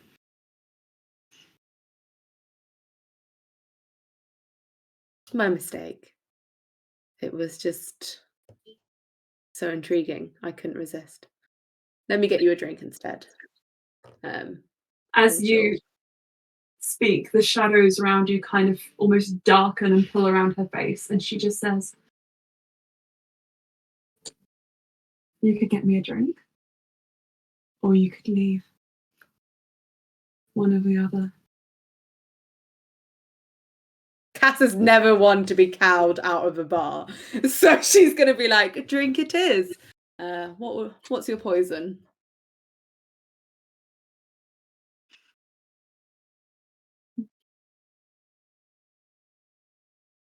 Hard liquor. Okay, she'll like signal to Tyrese, and she'll be like, 2 of your strongest. Mm-hmm. And you receive a nod, a cautious one, and Don't tell me you're there are scared. 2 drinks placed down on the bar for you.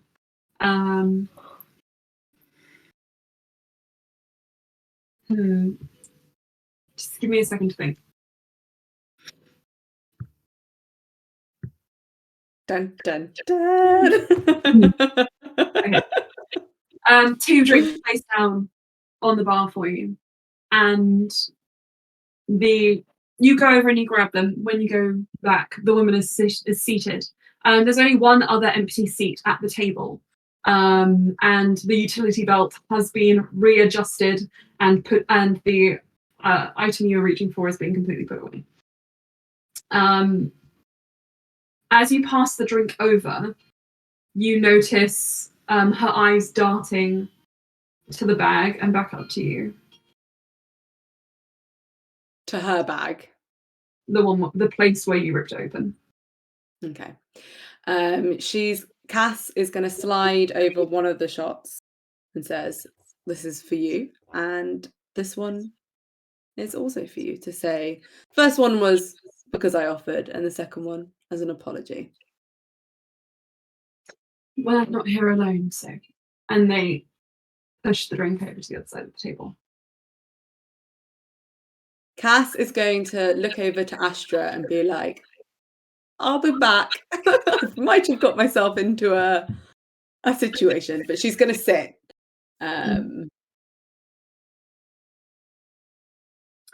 Astra will like wink back and go sit with Bluey. Mm-hmm. The lady drinks her drink. Doesn't say anything. Do you try and instigate more conversation, or do you attempt to slowly back away? I think, seeing as she asked, I think I'm going to roll an insight, and then I'm going to see what I'm going to do. Oh, 2. Those good rolls have gone. It's really open for a good time, you know. Okay. She's on you almost. Oh yeah. I don't think Cass is going to flirt because she's done a lot of flirting recently. One ended up with one person having a bit of a mental breakdown, and she's already got her target for the evening. But I think she will. I think she'll drink the drink and she'll be like, "What brings you here?" Hunting. That doesn't sound good. To be honest, I'm not entirely sure. We were supposed to be on a boat, and now we're not. But, I go where the drink is. You're with them.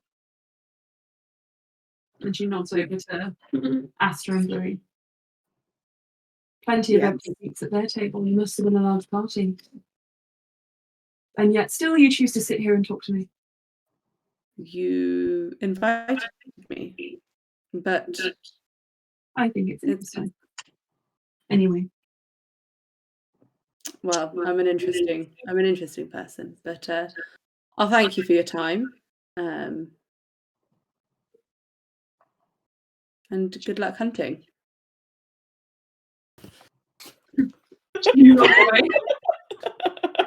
Speak scary. Smooth exit.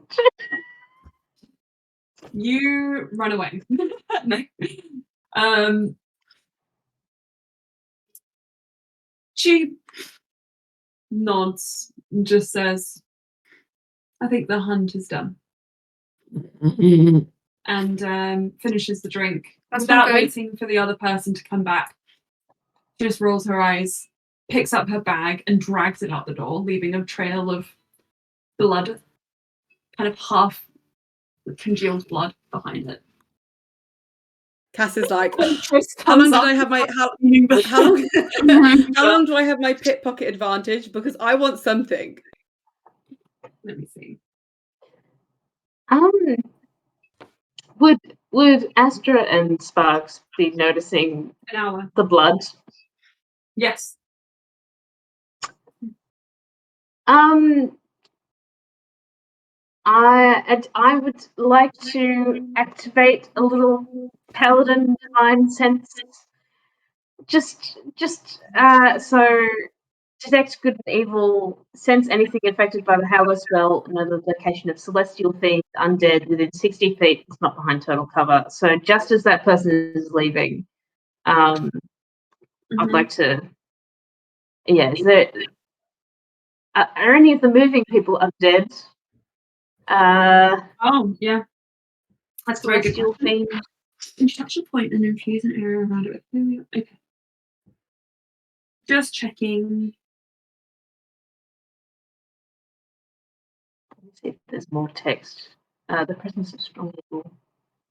Okay, Noxious odor. actually, this area is affected by the Hallow spell. This area? This tavern. This tavern is affected by the Hallow spell. Yeah. What is the Hallow spell? It infuses an area with holy power.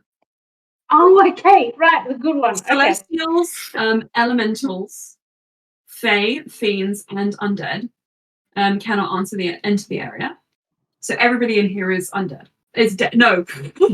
Oh no! Alive. Wow, that would suddenly Cass draws all her daggers, starts attacking. Nor can any of those creatures charm, frighten, or possess anybody inside this area. Okay. Okay. So sorry, what did you do, Anna? Used divine sense. Which detects if Hallow spells there or if there are celestial fiend or undead. And did anything ping? Well, the Hallow spell so far. Has anything else? The best thing about this, Bluey, the thing that you get, one more feeling is, one more thing from this, which is that in this area, in this tavern specifically, no sound can emanate from inside the tavern to the outside. So all the noise of the tavern is contained within the perimeter of the tavern. That is part of the spell. So yeah, it's like noise control, but also it's a holy area, so that makes sense. So there you go, well done. So it detects. What else does your divine thingamajiggy do? I know. I guess if the being is celestial, fiend, or undead, I know their type of those three. Yeah. Okay. But yeah, I don't know if their identity. So it says the vampire Count Strahd von Zarevich, I would just know as undead. Detect the presence of any place or object that has been consecrated or desecrated. Okay, cool. Yeah, so that's kind of if no one moving around here is undead, I guess there's like nobody in this room is undead. Nobody in this building. Cool. That much you know. You get the impression that this is probably because, again, of the proximity to the Temple of Bahamut. They can't be having undead hiding around. But regardless, so you do that. The tavern door swings shut behind this woman, and the waitress comes up and starts clearing up the muck, and looks over at the table and is like, didn't even drink it, and goes and picks up the spare drink. Right. Looks around her I'm shoulder. gonna try and pickpocket one other person. Runs away. Sorry. I'm gonna try and pickpocket one other person before I rejoin Sparks and Astra. Okay. Fuck it, she's gonna go for the pearl necklace. Go for it. Roll me a sleight of hand check, please. And you add your D4. Natural 20, 27. Perfect. You yoink. And you have a pearl necklace. Just you clasp it around your neck and tuck it into your clothes, and she won't even miss it. Okay, I'm gonna rejoin Sparks and Astra, and I'm going to ask them some questions because I feel like I don't actually know what has brought you here.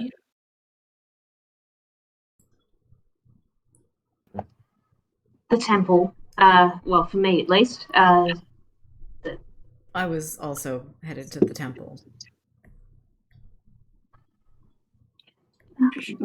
In terms of why we kept following that man over there. Look, I'm not too sure. But he seemed to need help. Well, okay, so the bandits stole his likeness from someone who was traveling with us to the temple, and I think they were potentially supposed to meet. Anyways, bandits have photo of Prince. Bad for everybody. And what business?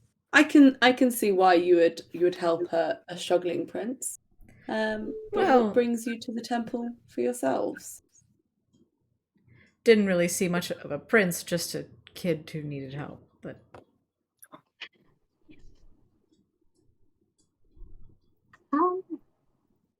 Well, okay. Well, for me at least, my town, my temple, I think took seriously the claim of religious outreach. I'm gonna have to write back to them actually because it. Oh well, I'll still be helping out. It's only been a few days. What's It's- the- As you all have your kind of conversation going on, Cass, you're kind of watching just the bar in general from where you're seated, and you guys can all sort of see different aspects of the bar. And from up behind you, Estra, you hear footsteps and 3 drinks are placed down on the table, along with a plate of biscuits, cakes, assorted cheeses and things. And it's just a man with kind of very dark reddish brown hair and a sort of smile on his face. Looks very pleasant and comes up and he just says, "Sorry to interrupt. I just wanted to say thank you for the drinks earlier." And pushes all the food across the table and says, "Can I ask," pointing at you, Cass, "did you actually ask about the round person, whether you could use his money, or was that all you?" Do I know this person? No, they just look like they came from one of the tables. Okay. Can I also subtly check the food and drink? Yeah, of course. Classic. What check would that be? It depends what you're looking for. If it's poison, it's nature. Okay. can I assist or also You roll? check if it's Don't even magical. worry. It was another natural 20. Nice. Astra, if you want to do a medicine check to see if there's any sort of like ill will or arcana to see if there's any spells, you can also do that. But Bluey, you also know that there are certain there's no undead or anything, so this is going to be like spells turn you into zombies. Yes. It's I close to do. large. Mm-hmm. No, I do have purify food and drink prepared, but it would be my last spell. So Yeah, no, I long rest. So if you want to do that, you can. did I pick up anything with a nat 20? Nope, nothing strange at all. Okay. Cass is going to smile and just say, "Well, we have his money is not really my money, but sometimes It's I your pretend." money. It's Yeah. I see. You guys married? Also, it was Platonic a, soulmates. 22 on Arcana. Okay. There are no like spells or anything at all on there. Well, anyway, I just wanted to say thank you. And he tips his hat to you and heads over. Sorry, I didn't catch your name. Kev. No, it's not Kev. I'm joking. Can I try and pickpocket him? You can, yeah. I haven't given this guy a name. Hang on, let me think. oh no. Could you imagine if it was Kev? 2 Kevs. Oh my god. Their name is Mums as well. Like, my name Yes. is Mums as well. Yes. Ah, thank Sorry, you. I know it's a really common name. You've probably got 7 Mums as well in your own family. 22. 22?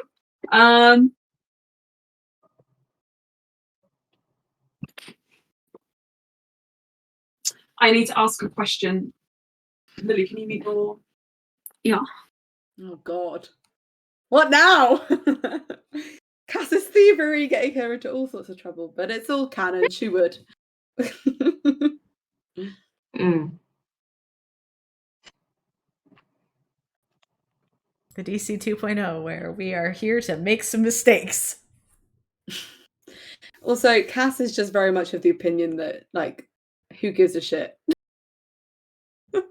She's even if it ends up with her getting like beat up, she's like, that's actually a win-win. Okay, you reach into the pocket and you pull out a piece of paper, kind of folded up. It feels like very thick, very nice kind of like art paper or parchment paper. And it's got like a gold kind of rim, gold leaf rim. And that's it. Okay. We'll thank him and send him on his way, and then as soon as he's like out of, like, once I can subtly look at the paper, I will. Something fun for you is he goes to the table where the lady, the pink tiefling, was seated, picks up his bag and walks out the door. Okay. And what was on the paper? Boom. Maybe a dexterity saving throw. Ah! Oh. 17. Okay. You save, but there's, as you open the paper, it flash burns in front of you and ashes scatter down. But Can I have by how much did I pass? Was that like a good pass, or was that just a pass? It was just a pass. Why? Okay. If it was like a good pass, I might have done something cool. But if it was just a pass, then Cash just like leans back and is like, I guess I deserve that. Upstairs, we'll go up and down. Upstairs, all stairs, you jump as you hear a little pop from downstairs. And Loran opens one eye and says, probably Cass. Are you done? Can I see? He is like leaning over Loran's face, I guess then. He kind of leans back. I think I'm mostly done. I haven't done this in a while. Point to each bit and tell me. You want me to explain it? Yeah. Okay, he kind of sits I back could have on. written like "fuck you" on my forehead. I would not have done that. I have no money, thank you, Cass. You know she took my money, but though technically my money's your money, so it doesn't really matter. What's mine is yours. I'm sorry, Austin. You mean what's mine is yours? Anyway. Ooh, you're right. I have had too much to drink. The story I wrote. So you're a Talshiri, right? That's true. Very observant. So I wanted to write a story that another Talshiri had told me in hopes that you maybe heard it. Okay. So he picks up Loran's hands. So this was a story I heard from the Feywild. There was once, he kind of circles this group of people. It looks like faint outlines of heads all along Loran's palms. There was a group of people, and in this group there was born one boy who was very special, and he points to the center of Loran's palm. And I'm not going to explain all of the shapes, but essentially he traces his finger up Loran's arms. This boy was very lonely, and the people around him did not appreciate him or understand him. So he buried himself in books, and he opens his hands over Loran's like collarbones, where he's kind of got the folds of paper. In the books, he read of a great many mysteries and stories and artifacts, and he became enamored with them. And he asked if he could go out and find them. And he draws his hand up behind Loran's shoulders. Sorry you can't see this bit, but you can look in the mirror later. He decided that he wanted to find these sorts of special things. So he asked his family, and they wouldn't let him go. They locked him in a big place. I think the word was like a citadel, but my Sylvan wasn't particularly good at the time. They locked him up, and so he read more books and more books, and they consumed him until he one day couldn't control himself anymore and broke out of the citadel, yearning to find more of that magic. And he reaches Loran's face. Unfortunately, in trying to find the magic, he burnt up everyone around him. And he left. He left the Feywild. And that was the end. And he kind of stops at a little star in the centre of Lauren's forehead. I know it's not a very happy story, but it was the only one I knew from the Feywild. So I think it has deeper meaning, you know, that you can't, he kind of like leans in and like puts his hands on Lauren's shoulders, like you can't put all of your like care into things and, you know, getting better at magic. And in the end, you'll lose everything close to you if you, you know, don't put the effort into your relationships and your family and your friends and everything. I mean, that it seems a bit cliche, but No, I think it's interesting that you chose that story. oh, so It's not one of yours. It's someone else's. you wanted a story from me?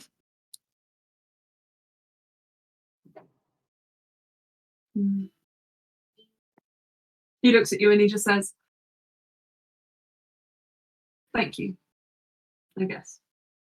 Does it look cool? I think it looks really nice. Ulster. Mm. Do you want me to do something that will piss off your parents? What are you going to do? He gives you a peck on the lips. Ulster's like, oh. And then he goes,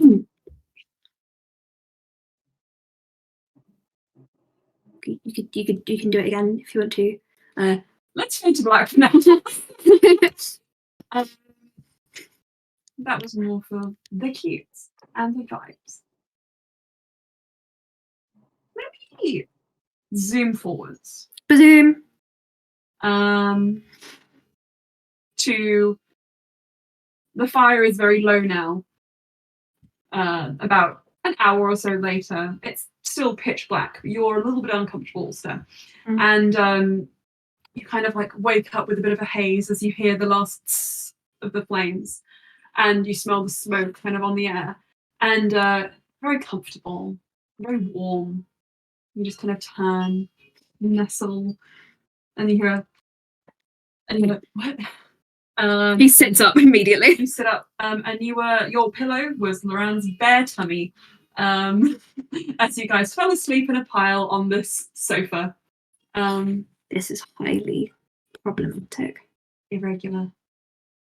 Loran is still asleep and just kind of like folds his hands behind his head. Ulster kind of pokes Loran. He's like, His cheek is squishy. And you feel the worst like cotton mouth in your life. There's a bathroom down the hall, or you can go to the bath changing rooms to some water. You listen out, but the tavern, the bar, it sounds like it's either empty or closed off now. I think also I'll try and sneak to the baths. Okay. So you head down the steps very quietly, and as you expected, the fires are low. The only person at the bar is the waitress, who is also just sort of snoozing, holding a glass in her hand and a rag, just like Also, it's very quiet. asleep, standing up. The rest of you, don't worry, we'll get to you.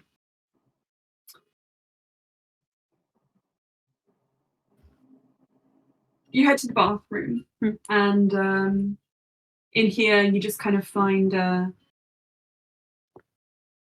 taps, natural taps that you can kind of turn on and off. And there is a very small mirror. And when you look in, Ulster, you see a smudge of gold on your cheeks. And you kind of wash your face, drink a bit of water, and when you flip your hair back, you see a little red mark on your neck. Ulster is like, no. And he starts rubbing it. Oh no. And ducks himself in the bath. Okay, so you just go throw yourself in the water. Can I just say that this is moving a lot faster than it did in real season 1? I know. That's so bad, y'all. Georgia, when we were 20 and 21, respectively-ish. When we were 20, we were both very awkward. And now we're not awkward. Just like you're hitting our master over here. Indeed. I think you would have been role playing for the first time, and then role-playing slow burn romance. Like, Yeah, you bet. It was it was a wild ride. But anyway, I digress. As you're kind of floating face down in the water, letting the bubbles kind of over. Also tries to drown himself. Yeah. You ever thought you didn't see the others come up to bed? He resurfaces. Flashback to the present. So about let's rewind to about 15 minutes before midnight. I want more strawberry laces. Could I have one too, please? You eat your cheeses, you eat your breads, you eat your crackers, and you finish the last of those drinks that very kind stranger brought you.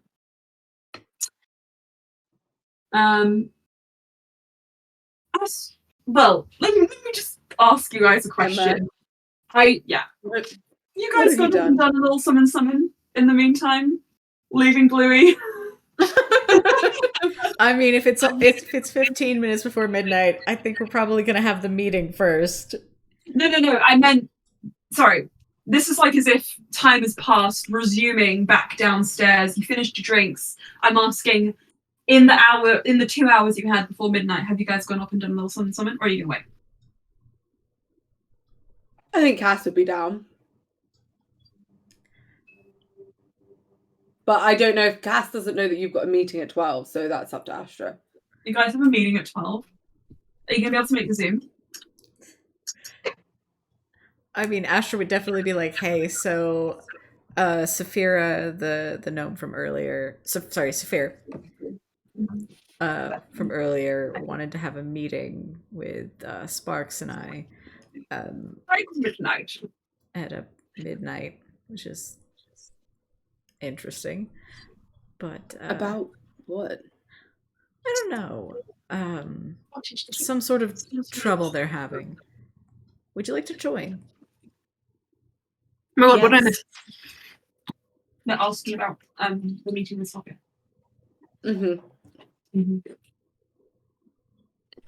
So you're not going to have sex. You're going to wait. Sorry, guys. We're all adults here now. Are we?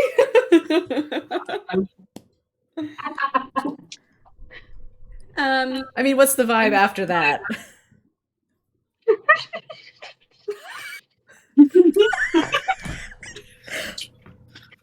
Guys, I have to know. Are you gonna have sparkle time? Sparkle time. I've already said that just killed me. Wait, you said sparkle time? Did you say sparkle time? I did not hear that. That's what we're talking about. Are we all off to be That's going a great to practice our name. cantrips? Is that what we're all doing? Go practice your cantrips. Are you gonna? You can't talk. Cass has already said that she'd be down, but if they've got a meeting that they need to be ready for or whatever, then she's also like, Cass is very chill. She's sat eating her cheeses and drinking her drink, so she'll let Astra take lead of that.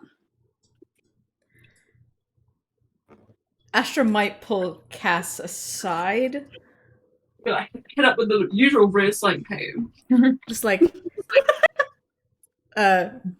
Sparks will be right back. I don't think Bluey was right there. I feel like Bluey's just sat there like.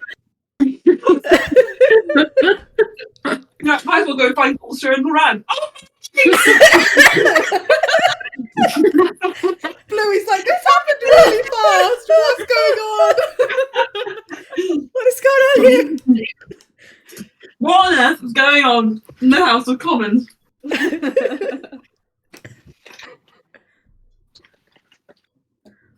Well, but yeah, Astra would like to pull Cass aside. And just be tell me when you wish for me to initiate the Fade to Black, if you wish that. Just seems like things are potentially taking a turn towards the fun side, and I just wanted to establish expectations before, we get behind closed doors. Oh, interesting. We're already having the talk. Well, okay, so look, I'm in an open relationship, and if something happens, because I travel a lot, my partner's cool with that. And if she goes off and does things in the meantime,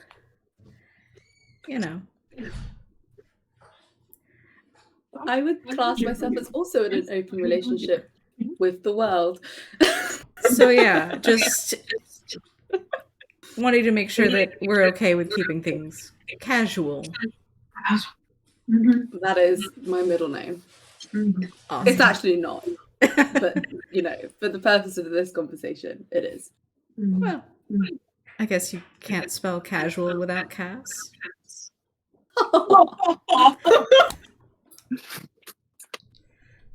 That was the Riz. Sorry about that. Mr. Bass, fuck off. Let me eat this. Well, I feel like it's probably safe to say Fade to black. that conversation is between you two and God. Many gods. and Bluey and Sparks. And Just Bluey. like We should probably get back to Sparks so we're not leaving her alone down here. Wait, But, hang on, has the fade to black already happened? Or... Maybe after the meeting we can okay. retire. Okay, fine. Okay. So we're just gonna be chilling. Oh, Yeah. okay. Okay. Astra doesn't want to just Hello. leave her buddy, just to. No, that's. Actually, that's very honourable. I think actually Oh. on that, I think they're gonna come back and Cass is just gonna put her head on her hand. She's gonna be like, "So Bluey, what's your deal? Is there anyone here that we can, anything here working for you? Anything not working for you?" I don't know. Take a breath. How about that There's a blue bit triangle like- behind the bar? Oh wait, that could be your dad. Oh, Emma, no. sorry. I think she would say, "Look, there's a girl back home, but we don't. We used to know each other well, and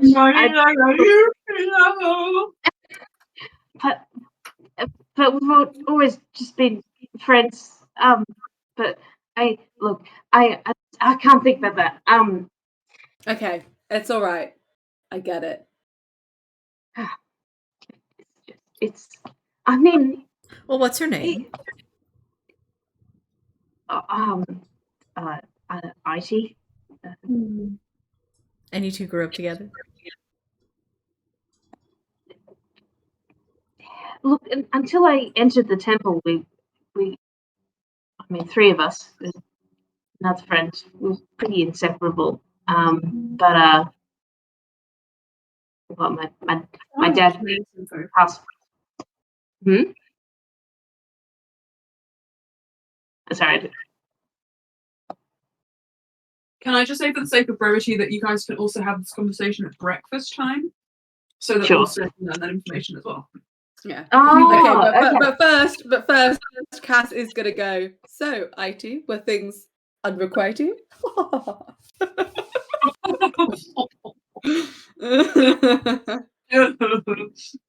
Very good. Well, Oh, oh my indeed. Time for a Oh meeting. my. The bar waitress comes up and just says, hello friends. I want to go home now. Just so you are aware, we are going to be closing up in about 15 minutes. The other friends seem to have already gone upstairs to their rooms. We just, yeah, is 15 minutes midnight? 15 minutes to midnight, yeah. Oh, perfect. All right. Blue's gonna start putting on her armor. So smart.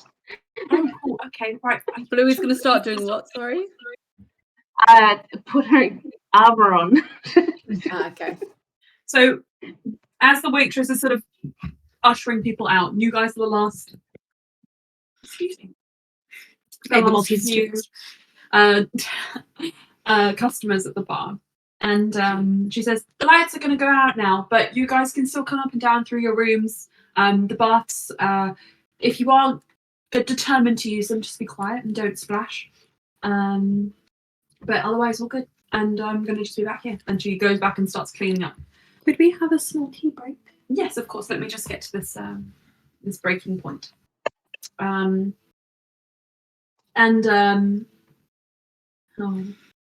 yeah, cool. What? I was just reading my notes. Sorry, it's just that my notes suddenly flashed the stuff that was supposed to happen last week, and I was like, nah, back you go, Back into the box. back into the bars. Anyway, as the bar empties out, you think it's probably about time to wait outside for supper. We do so. Well, Also, going to very subtly prepare the longsword and the javelin. Javelin, sorry. Yeah. Full kit. Toolkit. Cass, Yeah. Cass seeing this is gonna like raise an eyebrow and just sort of like palm a couple of daggers. What do you Hang on, see? I don't have that. Oh, seeing Blue put on her armor and stuff. Yeah. Yeah. Oh, she's going to get out her own daggers.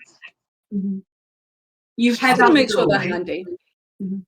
You head out the doorway, and it's quite a nice, calm night. The stars are glistening in the sky. The wind isn't as strong as usual, but it is quite cold, considering you're still quite close to the sea. You notice there's a sort of like near where the stables are. There's like a very low bench which you can just perch on. It's basically nothing more than crates, barrels, and like a piece of wood on top of them in between to kind of make a bench, but it serves. And you sit there, and 5 minutes passes. Midnight. You keep looking around, and another 5 minutes passes, and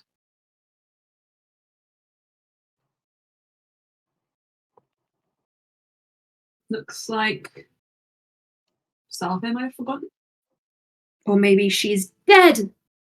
And you hear something on the roof, and something falls in front of you, a very light kind of clatter, Can we followed by investigate? a much heavier splat. Oh. A little bit further away. It's very dark though, so you can't really see what's going on. Can I Dark perception vision? check? Yeah, or perception hello? check, yeah. It's not do perception checks. 18. Oh no, I don't know dirty what 20. to do this to try and see. 'Cause that Dirty doesn't 20. help you. Dirty 20. 30, 20. Okay, cool. So there's two things. What are you guys looking at? Look to me. I think Sparks will get up because she doesn't have dark vision, as you've discovered with Dragonborn, and I'll roll this because that's fair. She will. Sparks, what did you roll? Shall I roll at like disadvantage? Yes. And the scratching. Sorry, I have a not So there was a plop sound and a sound from the roof. Is that the two sounds? There was the sound of two things falling, one heavier than the other. One's a body. Can you stop? I think whatever. Just one of us will take one of the sounds. Okay, well, if you're going first, Cass, then you'd be closest to the first item that fell. Bluey, you kind of get up. What did you roll? 14. 14. Okay, so you probably step on the thing first, and you just feel like something hard underneath your foot.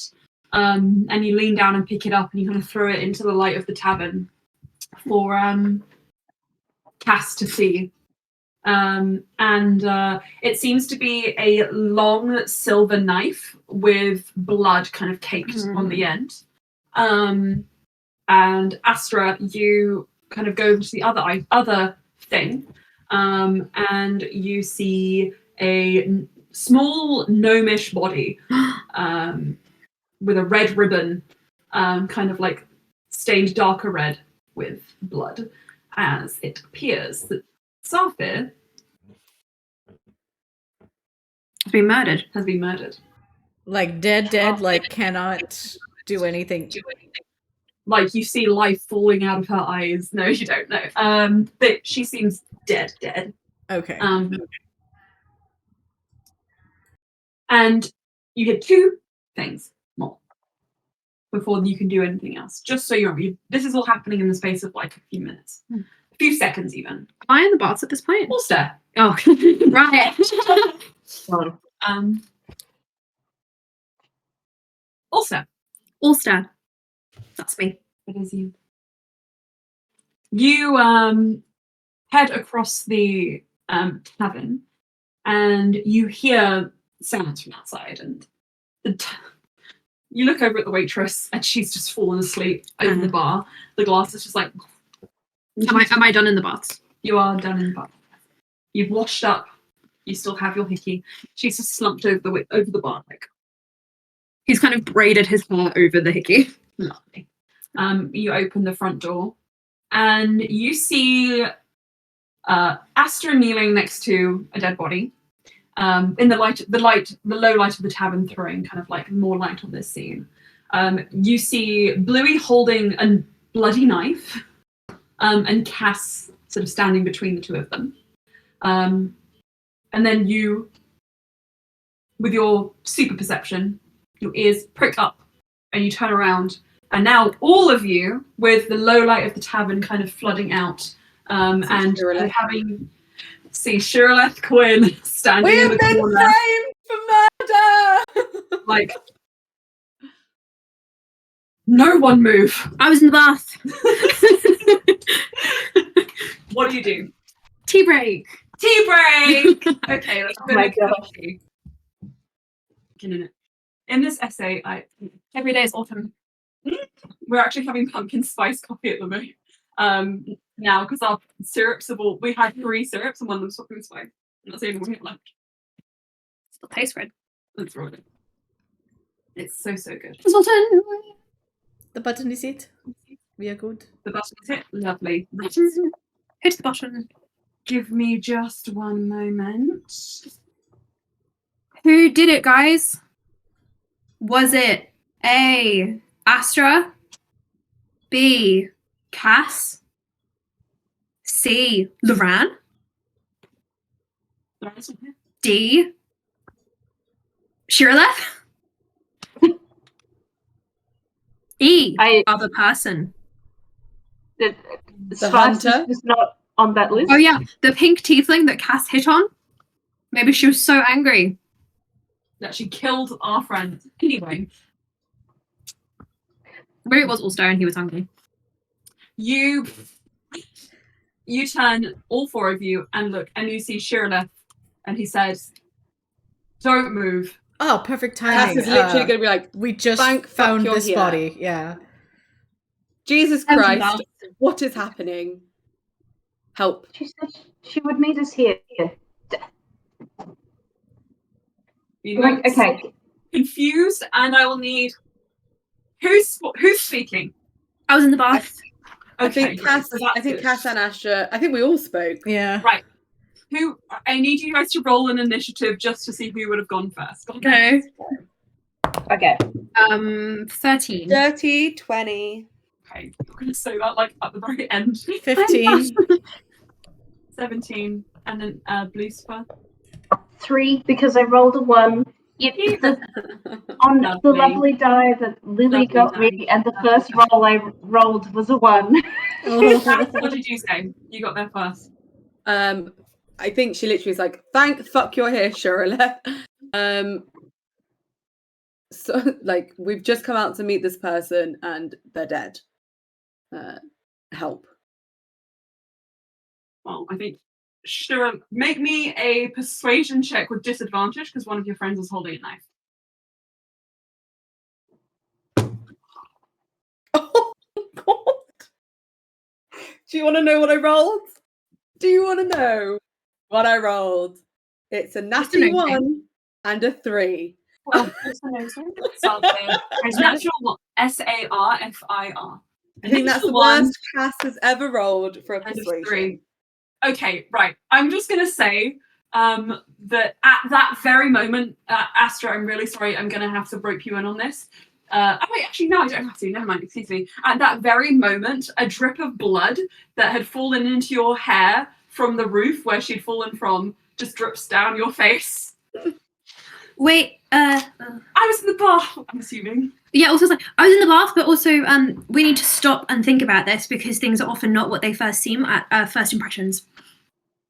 So next in the order was supposed to be Astra. I think it's all safe to say that the rest of that after a natural one becomes slightly garbled mess. Yes, those guys. And Shiroleth pulls from his waistband a long whip, Oh, whip-like length of rope, which starts to animate and glow with magic, and says, "Don't resist. Come quietly, and maybe we'll hear you out then." does this count me? Please check You're out the all roof. witnesses. You, looking at Cass and Bluey, are under arrest. I mean, Astra's okay, just that's like this. That's but fine, that's but the can you area. just check the roof? Because that is where she fell from, in case the person who did do this is still there. We'll come, Yeah. call someone else. Like, we're not going to resist, but please call someone else just in case. I think you should do a perimeter check. That's my personal opinion. Do you have magic that can hold us in place while you do that? I do. I'm not even sure where to start with this. Okay. Nobody move. Are you okay, Shirleth? Don't speak. I was in the bath. Shirleth leans down and you see him still holding the rope. If you don't resist, if you do, it'll be a different story. The rope winds around with the two of you, Bluey and Cass.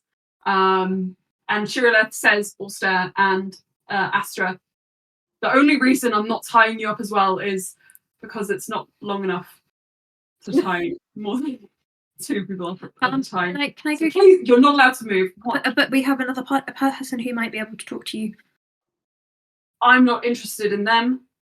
I'm interested in controlling. No, I can wake him up. Lorraine, and he starts yelling. Wait, Anna, put your hands to the If you start yelling, to it's going the to be a different side. situation. This side? Yeah. Are we in the same order for everyone? No, you're out of order for me. I'm sorry. Damn it, by, that's so go by annoying. Aylin's order because then it'll appear on the camera. Okay, Aylin, where are Anna and I? Anna is on the right side. You would need to switch around. Like that. So And do I do this? Nope. Other way. Okay. Yes.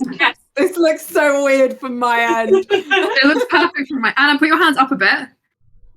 Bit more. A bit more? Yeah. That's good. You did it! Yay! Great. So there, I'll take a screenshot. Yay! Can you Anyway. hurry up? They might be getting away. Right, Like, okay, come on, please. Shirley. Let me just control the situation. You're not very good at this, are you? Be quiet. Would you like some Brian. assistance? No, I have the assistance I need. He blows the whistle. You're very good at blowing, are you? Cass wets herself laughing. There's a sharp whistle noise.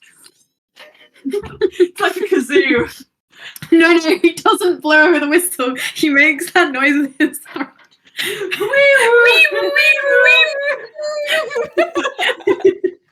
like a werewolf from the forest, you hear echo back and starting to get closer and closer. And look, okay. Shirleth, being a policeman, knows what to do, leans down to the entrance of the building. Can't believe you didn't wrap Astra up in the rope. I'm not gonna entertain this. And lays a runestone. It's just shit talking.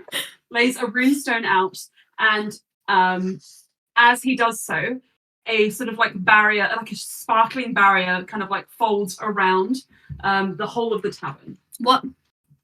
And he says, "Right, no one can get out. And now we wait." Wait for what? What if they'd left the tavern and now you've just sealed everyone innocent inside?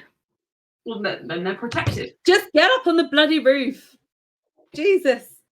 Like, I'm gonna go wake Loran up because this is silly. And he turns. You're leaving the crime scene. Not leaving. I'm coming back. He walks very slowly over to the stairs. Loran. Loran's like, "What?" We're apparently fleeing a crime scene. Just get on the roof, Hang on. Shirley. I just need to go get something on the roof, okay? I think I threw my shirt out the window. And Loran, no, come straight down. Don't go to the roof. Make a persuasion. Can I have advantage because he kissed me? Thank you for the advantage, because it was a 7 and a 17 plus Ulster's persuasion. 19. Fine. He comes down. Oh. Right. Anyway. So he doesn't have a shirt on. No, he's shirtless. What's going on? I forgot. Shirley, get to the roof. Shirley. Oh yeah, there was a murder. What? There was a murder. A fucking murder. Right. He sees Cass and Sparks tied up. Was not how I saw my evening going, I will say. I was about to. Yeah. This wasn't the happening I was expecting. Look, Shirley, sorry, I'm shirtless. My top is on the roof. Look, I didn't end up on the roof. maybe I threw it out the window. Anyway. So explain. Ulster's made himself a cup of tea at the bar. And you hear and as the noise comes close, you see 3 guards emerging from the Who would want to frame us for murder anyway? direction of the forest. Really, we know what. I did. She looks to Shirley. I don't know. I don't know. Nothing happened at the Alongside tavern the earlier. 3 guards, you see kind of in tow a pink-haired tiefling and a man with dark kind of auburn-coloured hair. Oh, fuck's sake. These And the guys. guards look at them and say, "Are these the ones?" And the pink tiefling nods. What's going on? You bitch! I brought you a drink. Did you try and seduce someone, Cass? No, I tried to steal Well, from her multiple and she's people. clearly pissed. Mm-hmm. Shirley says, "The more you say, the worse it might get." But we didn't kill anyone. I'm admitting that I This tried time? to steal from her, but I did not murder anyone. No, I was in the bath. And before that I was asleep on him, points at Loran. The barmaid can attest to the fact that we were literally in the tavern like a second ago and we just came outside. Somebody want to go in and get the barmaid, and one of the guards says, "All right, wake her up." You hear the door open. You know, I could turn into a dog and just sniff the body and then sniff to find out who did it. Oh, that's brilliant. Oh, wow. 30 seconds later, Shirley. Oh Maybe someone god. told Shirley. Shirley standing right in front of you. I'm alive. Oh, I'm sorry. We've got another one. Another body? And you open the door. But she and was nice. The barmaid? she was, if you remember, my exact pose was. Oh, I just saw her though. She doesn't look good. Is she alive? I think. I mean, she doesn't have a pulse. Right, also runs over. Astra, you said you can heal things, right? Yeah, I mean, like, the Astra's just kind of, like, pushing her way over, like, what can I see? Okay, so do you want to? You see, she's foaming at the mouth, Poison. and she is not moving. It's gonna be poison. Was it the shot that she drank? from that table, the spare drink. What? From the pink-haired tiefling, that she's the murderer. The drink that you Wait. bought, Shiraleth says. I cast Healing Word on the tavern maid. Okay, you cast Healing Word. The frothing starts to go back into her face. She will get back to 5 hit points. 5 HP. Astra, are you doing anything? Can I do like a medicine check to essentially try and stabilize her? Yeah. Can I make a nature check to see if I know what poison's been used? That's a 19. Plus, hold on.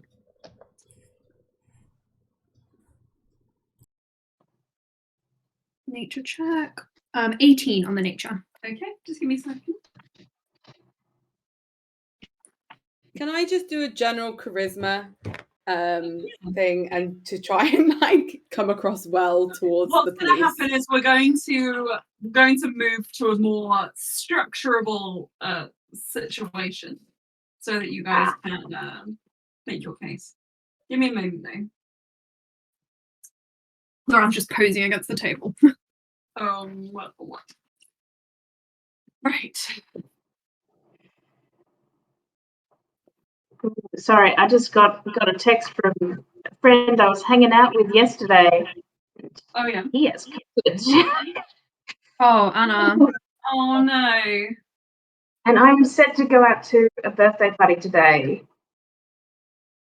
Oh no. So, like, I probably would, if I had it, I probably wouldn't test positive right now. Takes But 3 should days, I? I think. That's If really I up to wear, you. like, we're also out to lunch. So I can't wear a mask while having lunch. Should I just not? Should I? Oh, fuck. Could you post? Can Is it you a big- not test? I can test. It's just, it's likely to come up negative. 3-day gestation. Mm.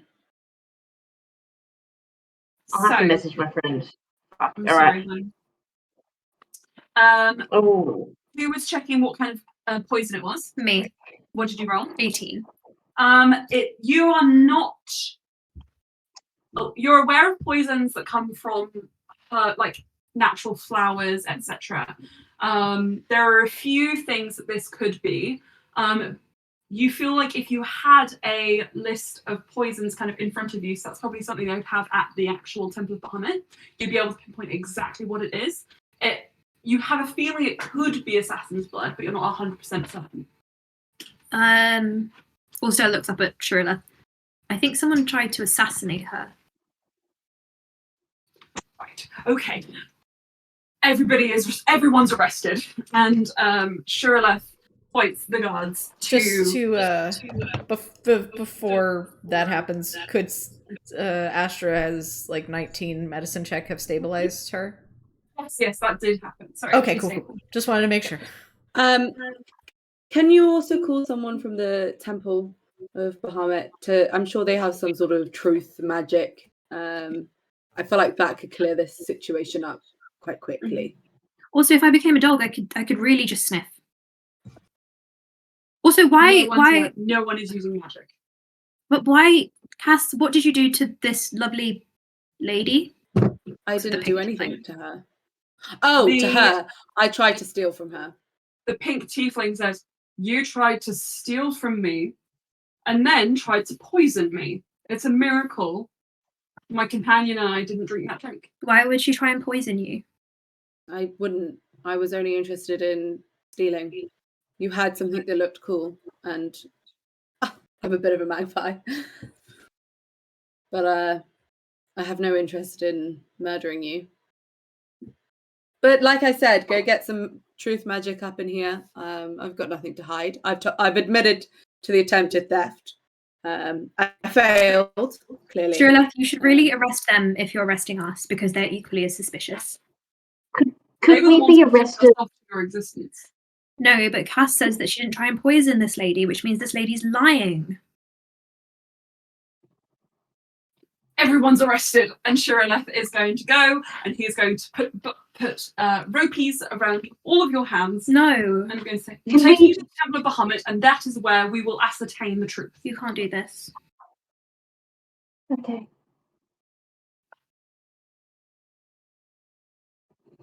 Innocent until proven guilty. I've got nothing to hide. If you have nothing So to hide, let's then go.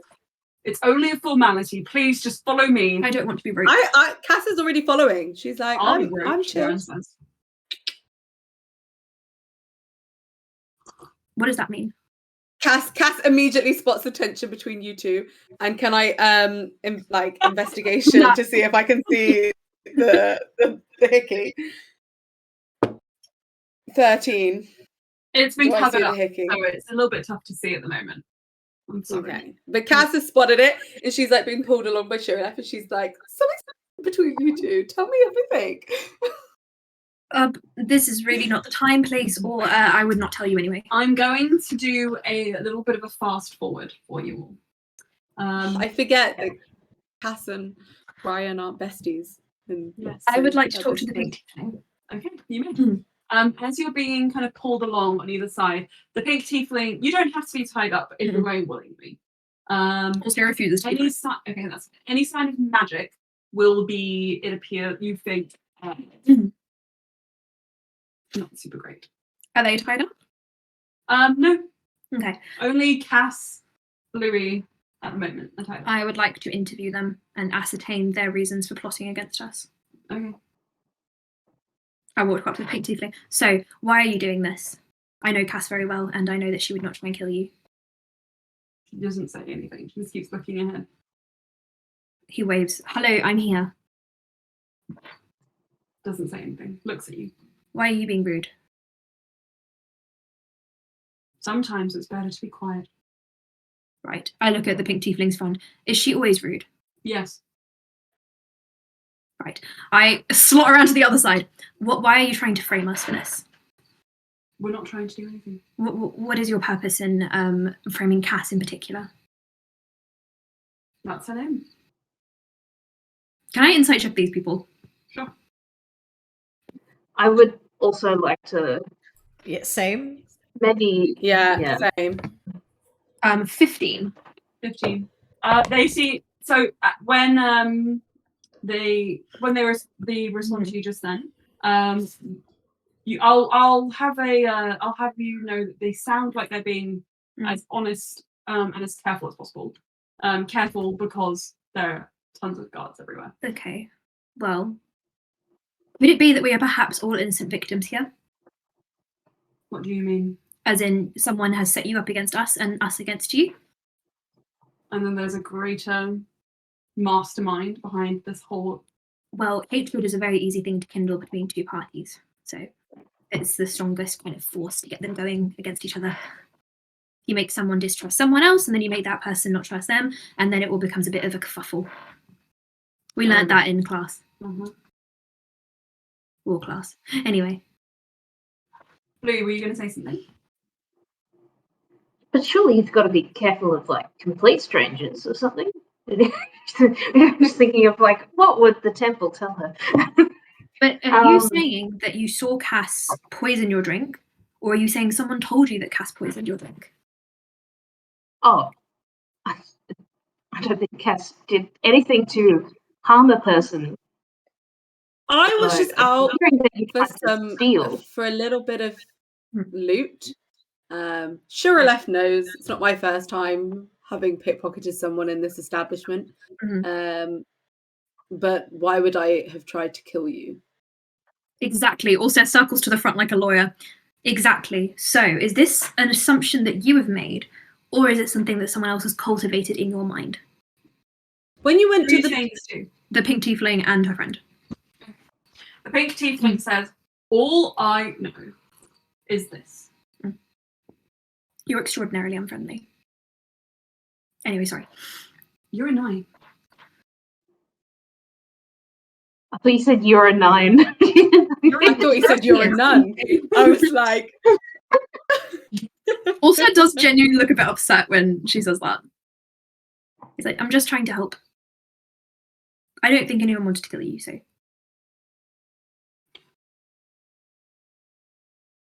2 drinks. One of them is poisoned. Placed on my table by your friend. You tried to steal from me.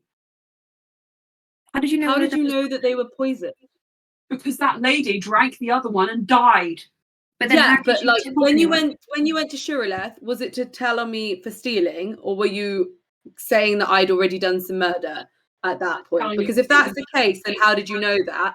Because I also didn't, and how would you To tell know? on you for stealing. But she didn't actually steal. Okay, So that's fair. I mean, Shuraleth knows me And- well enough.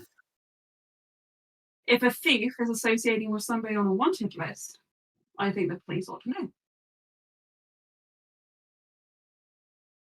what is Looks your? to Ashton like, well, we're whatever.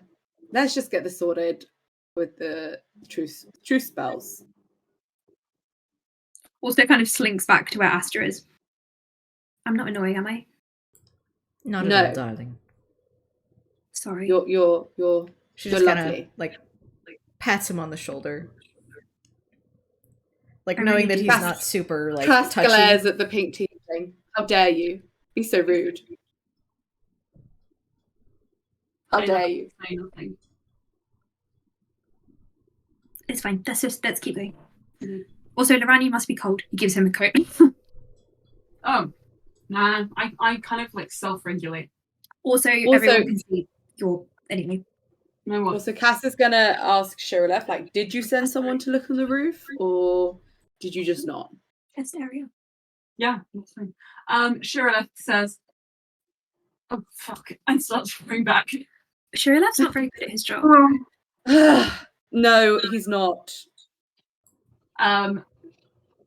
You hear him call back, and someone wrestled the murder weapon off of her. And Bluey, a guard, holds out his hands with a knife. I'm guessing not a lot of exciting things have happened to Shirleth in his life. This is probably a big break for him. He's speaking not to the pink tiefling now. The guard says, "Yeah, well, it's a really quiet area. This is the first time I've seen a dead body." Oh, I'm sorry. That must be quite traumatic. I'm worried for his You safety. okay? Well, What's your name?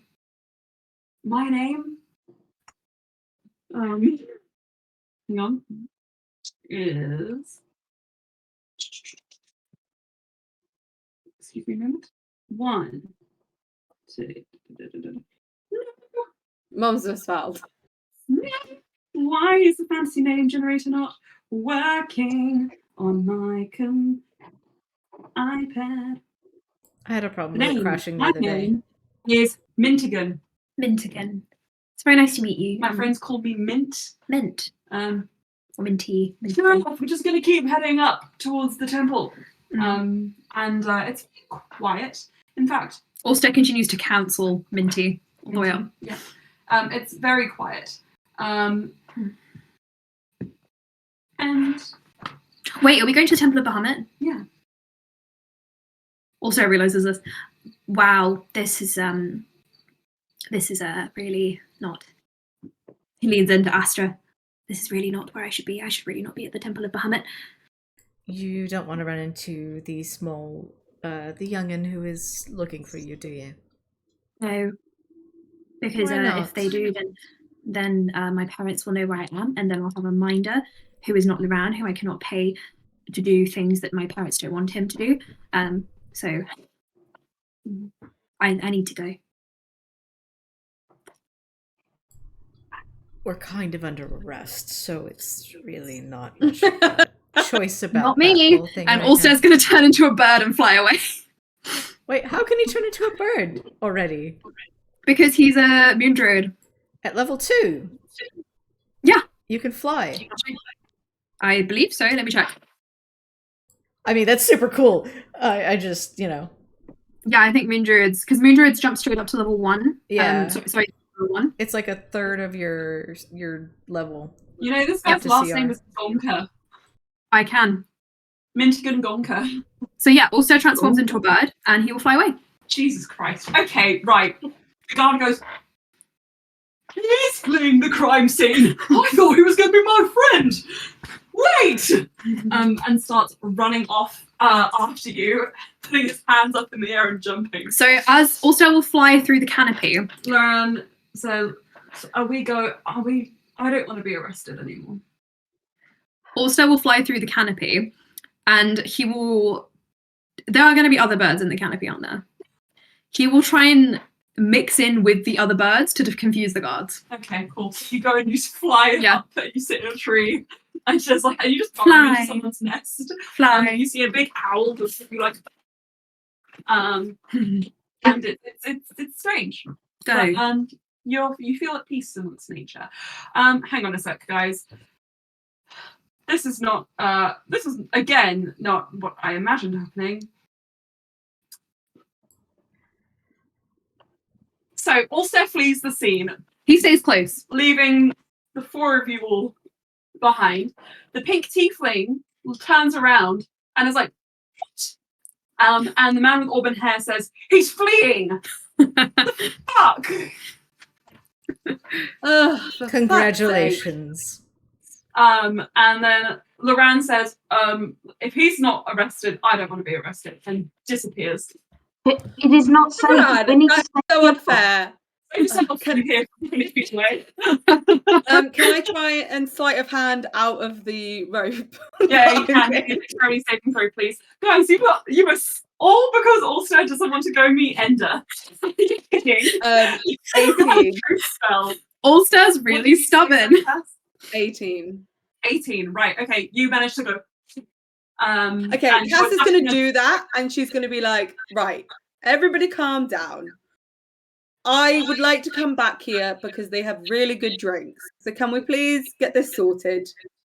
Loran wasn't even there. That one was in a bath and came out at the very end. So the guards they're not are like really yelling, and as you're talking, interrupting you, Cass, the pink tiefling and the guy with auburn hair just say, no, this didn't work.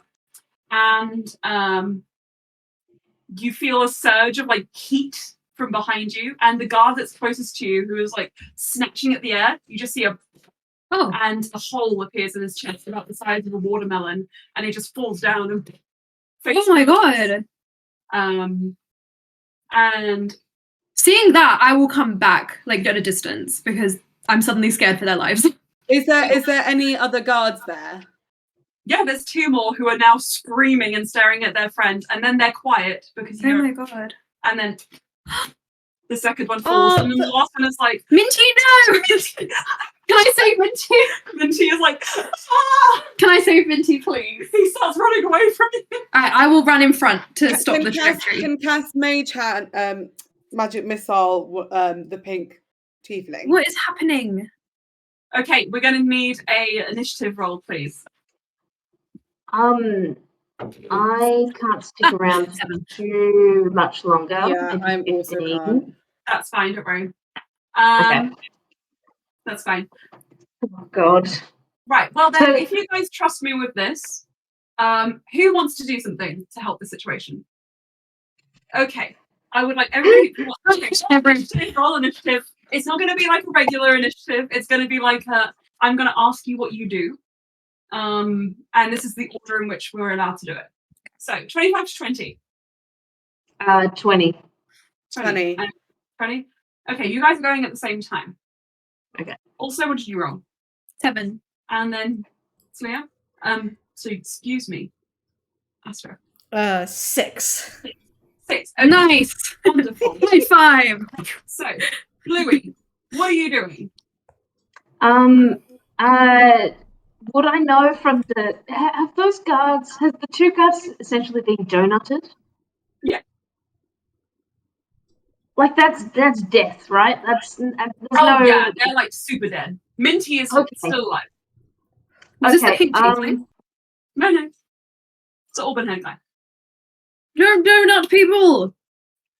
It's rude. Bluey, So the auburn hair guy is donutting. donuts. Okay. Until it's bravery, immune to being fighting temporary hit points. I don't think that's useful. I am going to.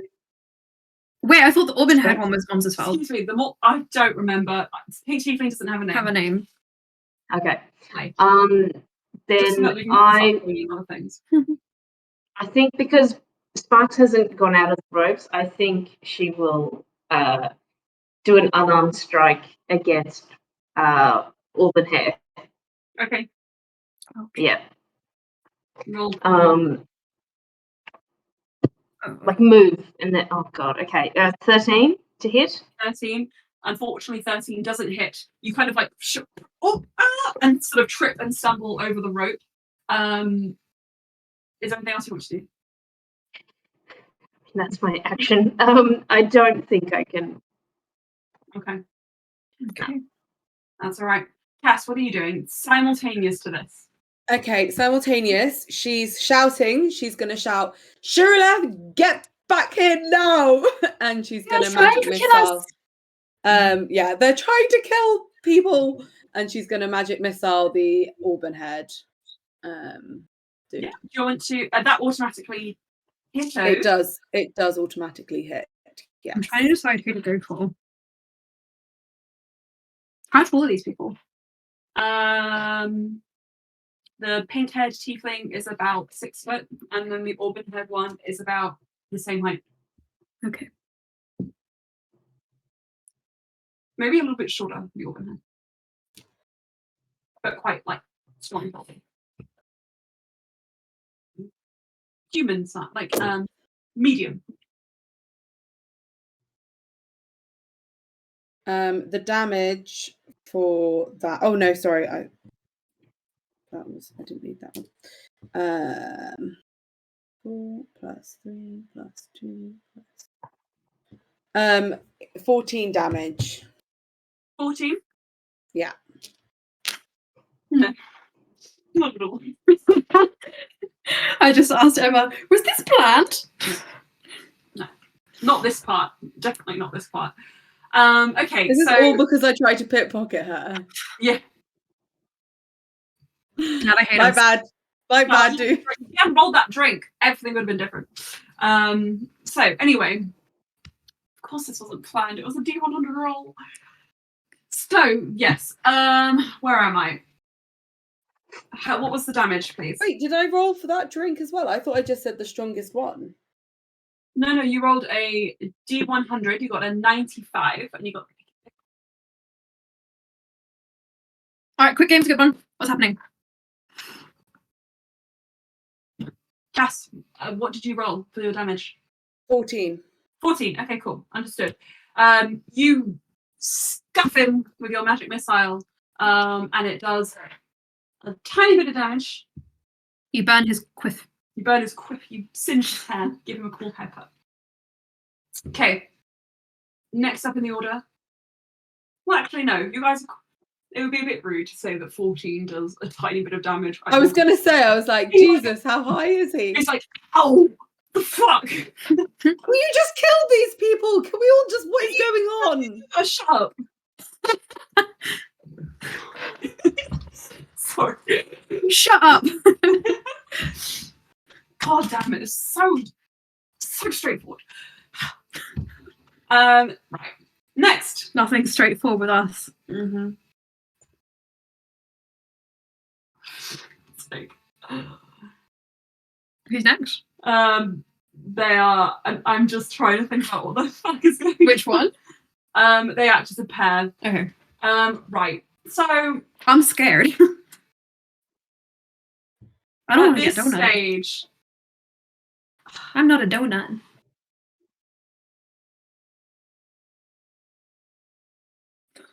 guys, this is the second session in a row. It's been absolutely bonkers. Because you guys need to leave, I'm just going to say that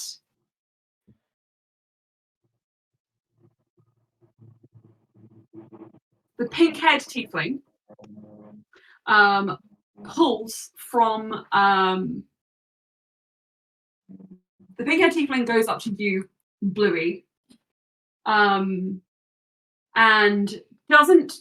you don't seem to feel anything or feel any kind of attack. However, That's the worst kind. does a 17 hit you? Okay. Can Can you? You would have to say I don't get protection from my shield, right? Because I've been. You're I tied. You were willingly. previously tied up until this point. Your bonus action to wield your shield, and you used an action in your previous turn. So unfortunately, you don't have your shield. Right. Let me just unequip it and say yes, that would hit me. Okay, so you are going to take. You're going to take 4 points piercing damage. And as they pass over you, you also feel them kind of reach into your. Where do you keep your darts? Okay. So I don't think I picked darts to have on me. I just would have assumed that they are the tavern darts for Okay, cool. hire. What do you keep on you?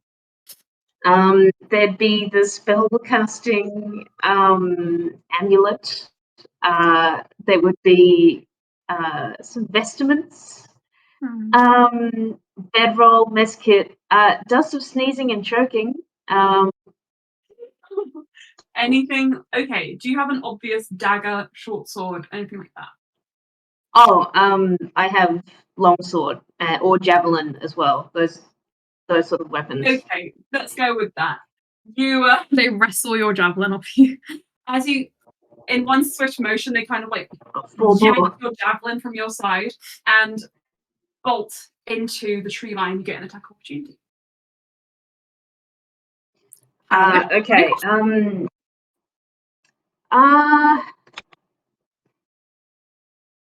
I'm gonna lightning breath weapon. So a dexterity save. Aelin and I will get a turn, right? Yes, Mhm. after this. Thank God. We're in this together, Aelin, with our very low rolls. Slay. That hits. How much do they get? So what? 1d10. Yes. I'm so confused as to why this is happening because the 95 was the ouch strength that I rolled for Astra, wasn't it? No.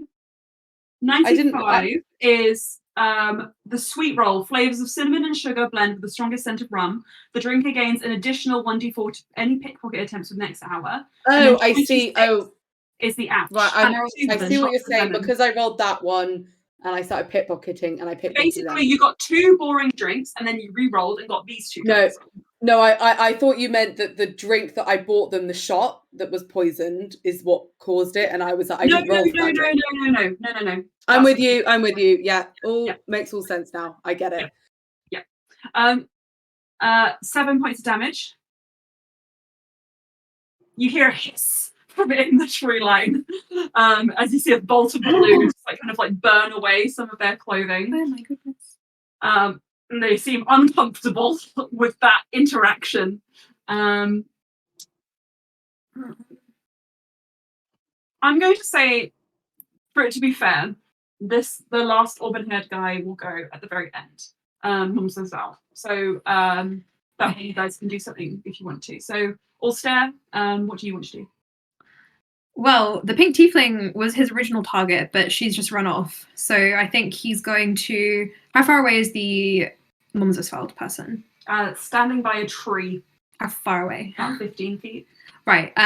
Ulster will Misty Step. Okay. Right behind him, and that's a bonus action. Yeah. And he will brace a primal savagery with his nails against his throat, and say, "Call off the attack." Okay. Are you waiting for an answer? Is it free? Okay. He says, no. Well, I'll slash him. Okay.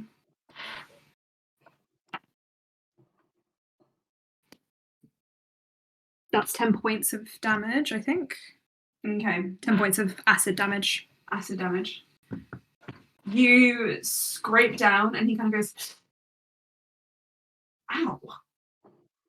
As if to say, you have the audacity? The fuck, dude? You need to kill us! Sria, Astra, what are you doing?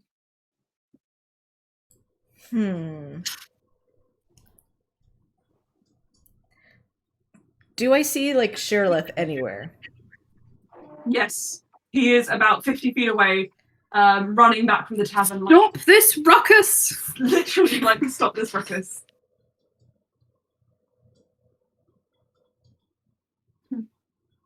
And how far away is the pink tiefling? He's disappeared into the tree line in the brain. Okay.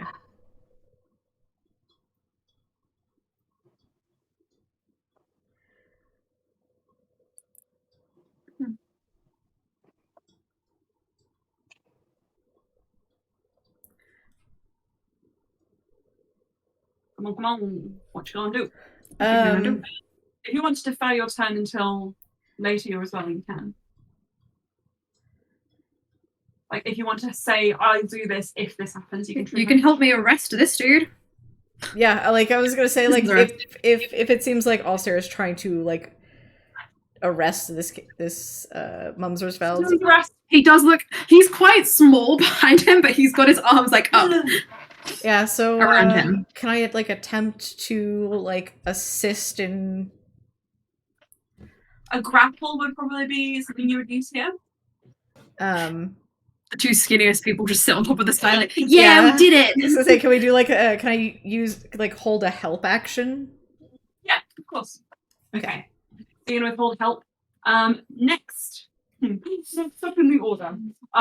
You hear a whoosh as the magic carpet floats down from the tree line and says, Ulster, you had it right the first time. Guys, let's fuck off. The tiefling just stabbed themselves. What? This is not looking good for you. The tiefling stabbed themselves. That's really What? hardcore. You're phrasing all that as if I have an answer. Let's get the fuck out. Okay, Cass is gonna look to the other guard and be like, "You saw that we didn't do this." Minty, please, you need to help us. I mean, really, this is. We're not running away. We're trying to help the situation. We don't want to become fugitives and be on anyone's wanted lists. Minty, can I do a persuasion? Because I did spend time with Minty. This is Loran's turn. He's asking. Please. No, because if I say yes, then everyone. Yeah, else that has opens the to do floodgates. action. I know. Yeah. So Loran says, guys, I'm gonna leave this here for like 6 seconds. If you're not on, I'm out. All staff, away. Next up in the order, giving y'all about 6 seconds of warning, is Monsesvald. And Monsesvald says, sorry, everybody. I'm not going to stick around for the trial. And he just melts into the ground from beneath you, Ulster. Fuck it. I don't want to. I'd rather be a fugitive than actually in jail. Minty, we didn't do anything. Vouch for us or don't, but I'm out because this isn't going to go down well. I'm with Loran. Get on the carpet, Brian. Minty, please tell them what happened. I don't even know if I know what happened. That guy donutted people. The one with the red hair? Yeah, but not Loran, the other one. There's two? The one with the red hair who's 6 foot tall. Okay. Right, I'm gonna have to dip. Actually, not him. But I will do what everyone else does, basically. But I'm gonna have to go because I stayed way later than I should have anyway. Okay, so bye-bye, we love. Bye, Georgia. Bye-bye. Bye. Bye-bye. Right. You guys pile onto the carpet, I'm assuming?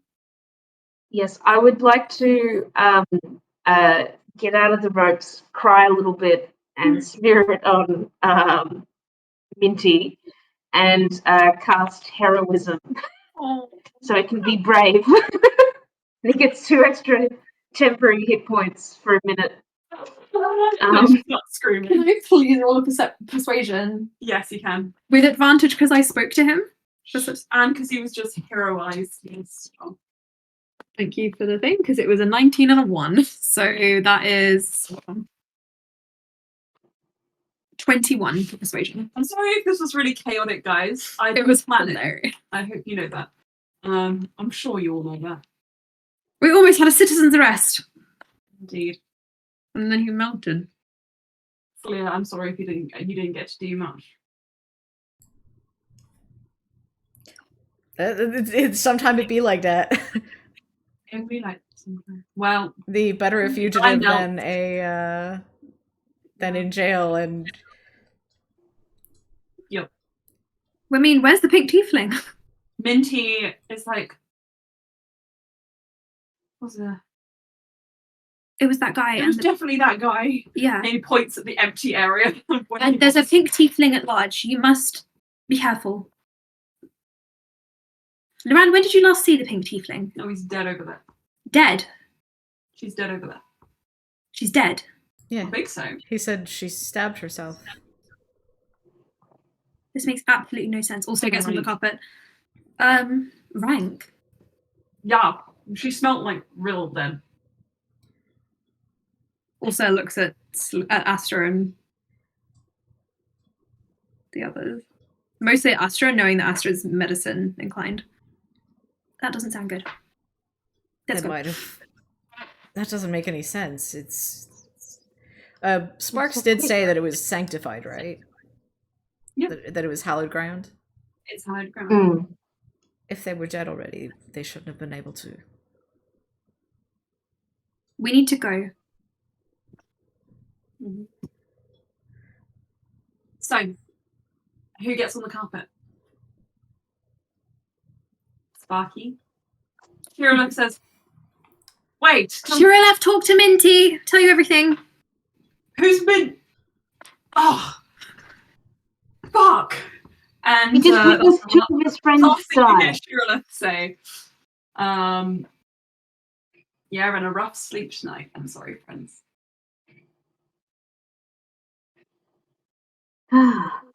Loran says, I swear that this is the most running away I've had to do in my whole life. But why would they accuse Kath? I don't understand.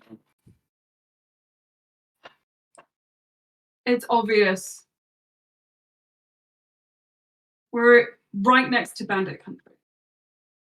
There's always people here looking to pull the rug out from under people like all of you who make the fact that you're new to these parts super obvious.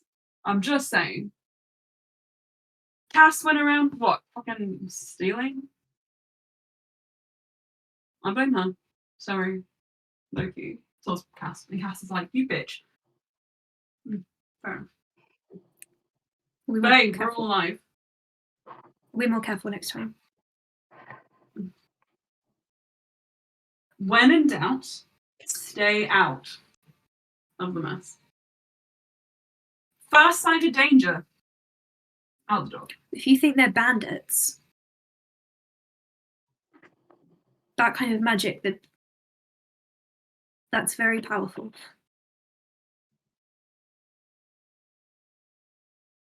I mean, it's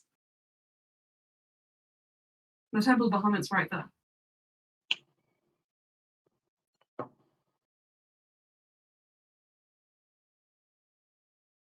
I don't want to go there.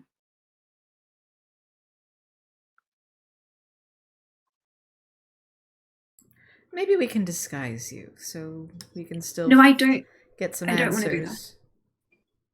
You can go if you want, but I'm not going. And I'm not trying to be annoying. I'm trying to be. I don't want to go there. I'm sorry. I need to get Kev back.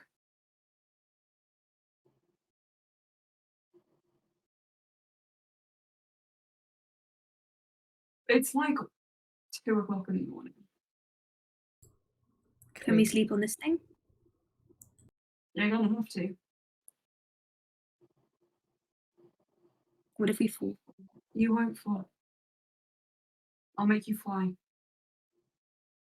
If you find a cave, I'm sure I could make it really roomy and cozy and nice. You want to camp in the shards? Yeah. Ah,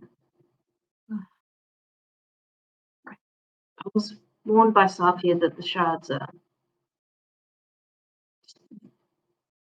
very dangerous and also full of But if we're in bandits. the sky, couldn't someone see us? Loran draws his hand across the rim of the carpet, just the front. And from beneath, you just see a spark of like warm golden magic. And the bottom of the carpet illuminates briefly. And then a sort of mist falls out from the middle and filters in to sort of blend with the clouds up in the sky. And he just says, low flying clouds are uncommon, but they're not impossible. We'll find a cave. We should also take watches. I'll do the first one. Let me get us somewhere first. Jesus Christ. This is a lot. Right. Cozy. Or something. Also, by the way, I'm meaning to say, you're not annoying. So that's kind of not really. I feel like Astra kind of got it for me. So. He was really not very nice. If they're bandits, I don't want to get involved with that. I don't want to be turned into a donut, and I'm sure none of you do either. Yeah, I personally like living. I'm glad. Well, I'm not glad for those guards. That must have been horrible. But I'm glad that none of you got hit with whatever that was. Also looks thoughtful. But they didn't try and hit us, so maybe you guys are worth something. I was going to say that's not luck. Which means that they were after one of us, or a few of us, or all of us. Did Edge give any of you reason to believe that you would be valuable? Beyond Ulster, who we already know that she wants? Well, since she was going to kind of drag me behind the cart, don't think I'm that valuable. I think you're valuable, Astra. She did mention about you being on the wanted list. Yeah, how much money are you worth? No clue. Didn't realize I'd made anybody's list. I'll be really honest as well. I've kind of skirted around like Underdark trading ports. Didn't actually get to go in, and I saw that some places sell dragonborn skin. So maybe also Bluey, you should be careful. Okay, so they want your skin, they want your ransom, they want you because you're a prince. Everybody wants me. And then Cass because I'm throwing up blanks. But she targeted Cass in particular, which means that I'm guessing they're saying this while they're all flying. Yeah. She wanted Cass in particular, which means that Cass must have some sort of value here to her specifically. Or some connection. Who knows? Does Cass have any unsavory connections? So many. Right. And they didn't look like people you'd ever seen before. People I'd ever seen before.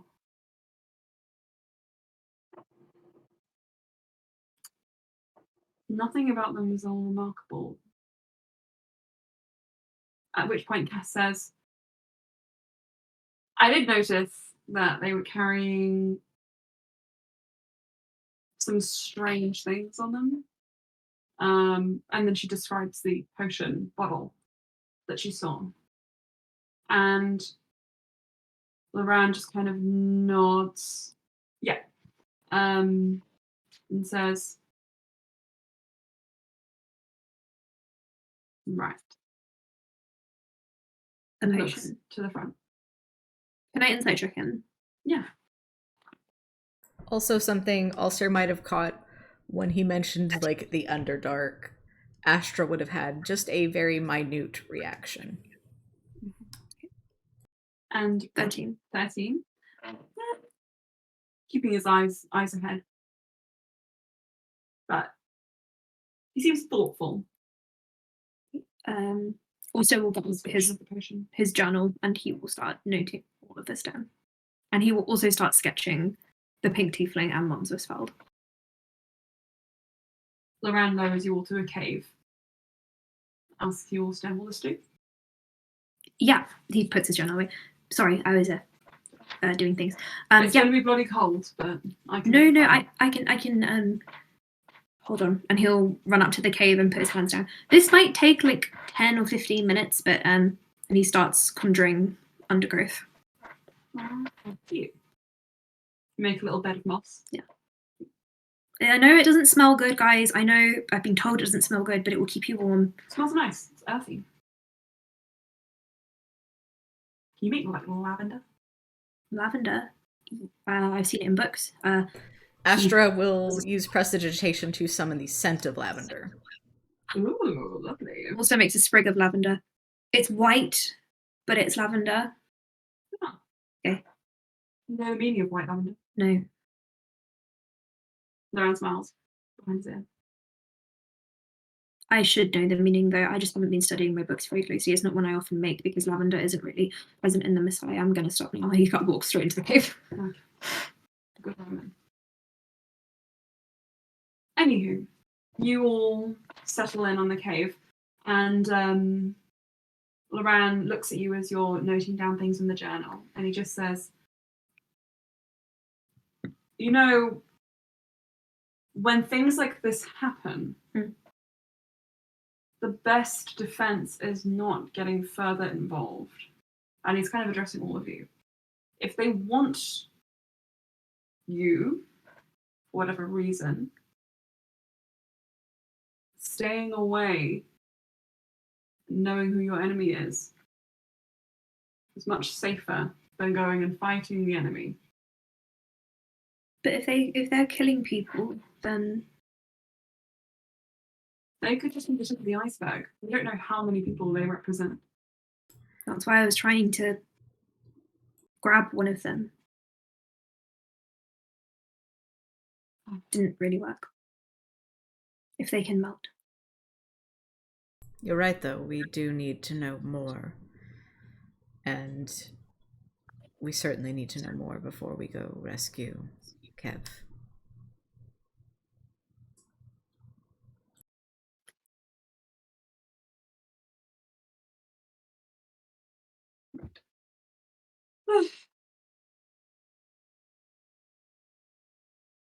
So, what do we know? About these people or about Kev? I don't know very much about Kev. Help these people. They had a mysterious potion. That was probably Salvia's body in the bag. Sorry, Cass. Who shivers, thinking that she probably touched Salvia's hair. Oh. I'm just gonna pee. I'll be right back. Hey. We could just hang out. So there was what?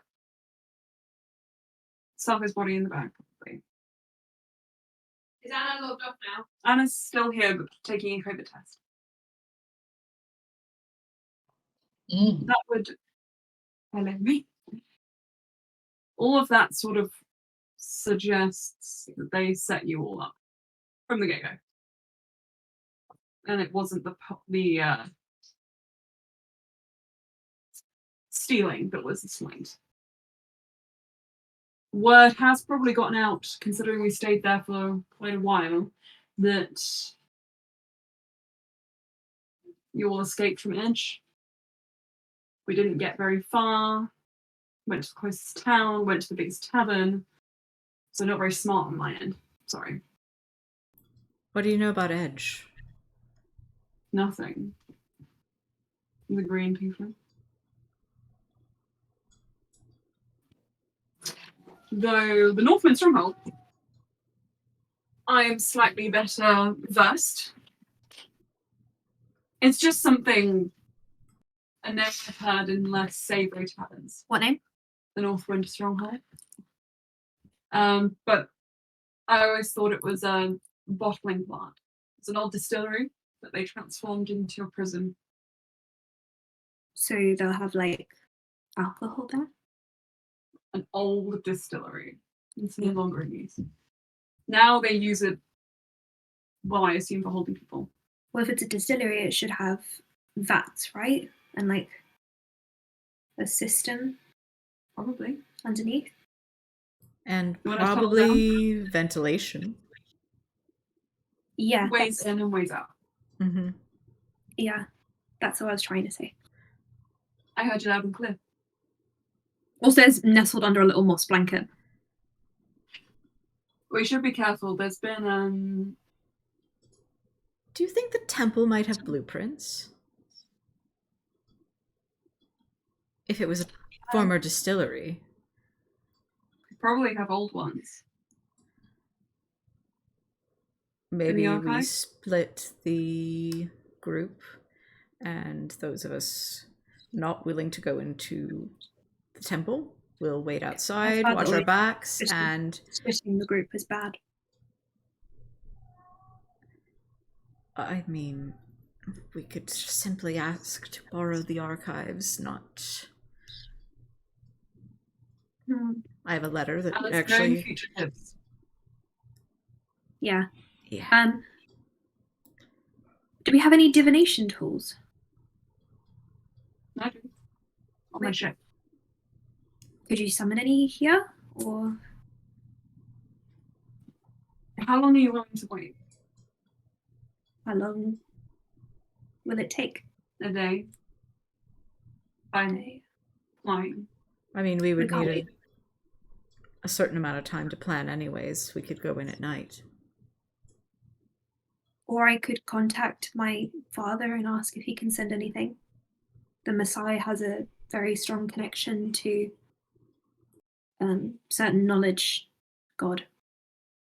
My father is very interested in the relics of those people. He might be able to send something.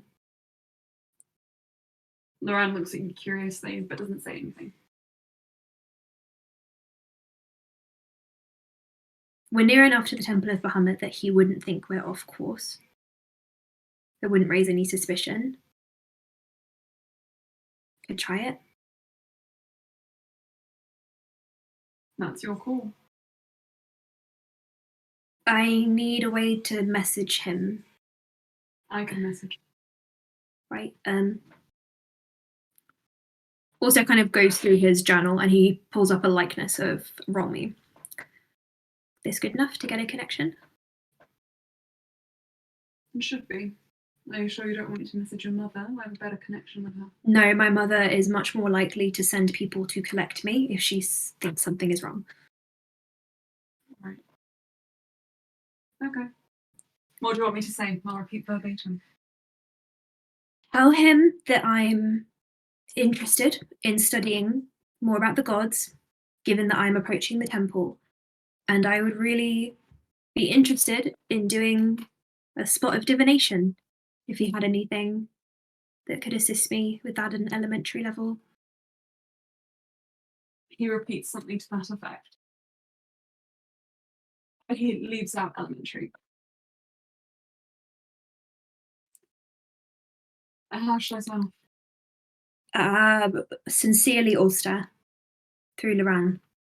Sincerely, Ulster. Via the run.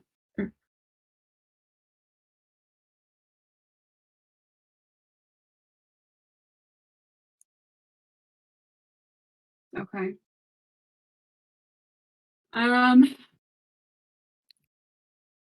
What are you trying to get out of this? What do you want from him? A divination tool?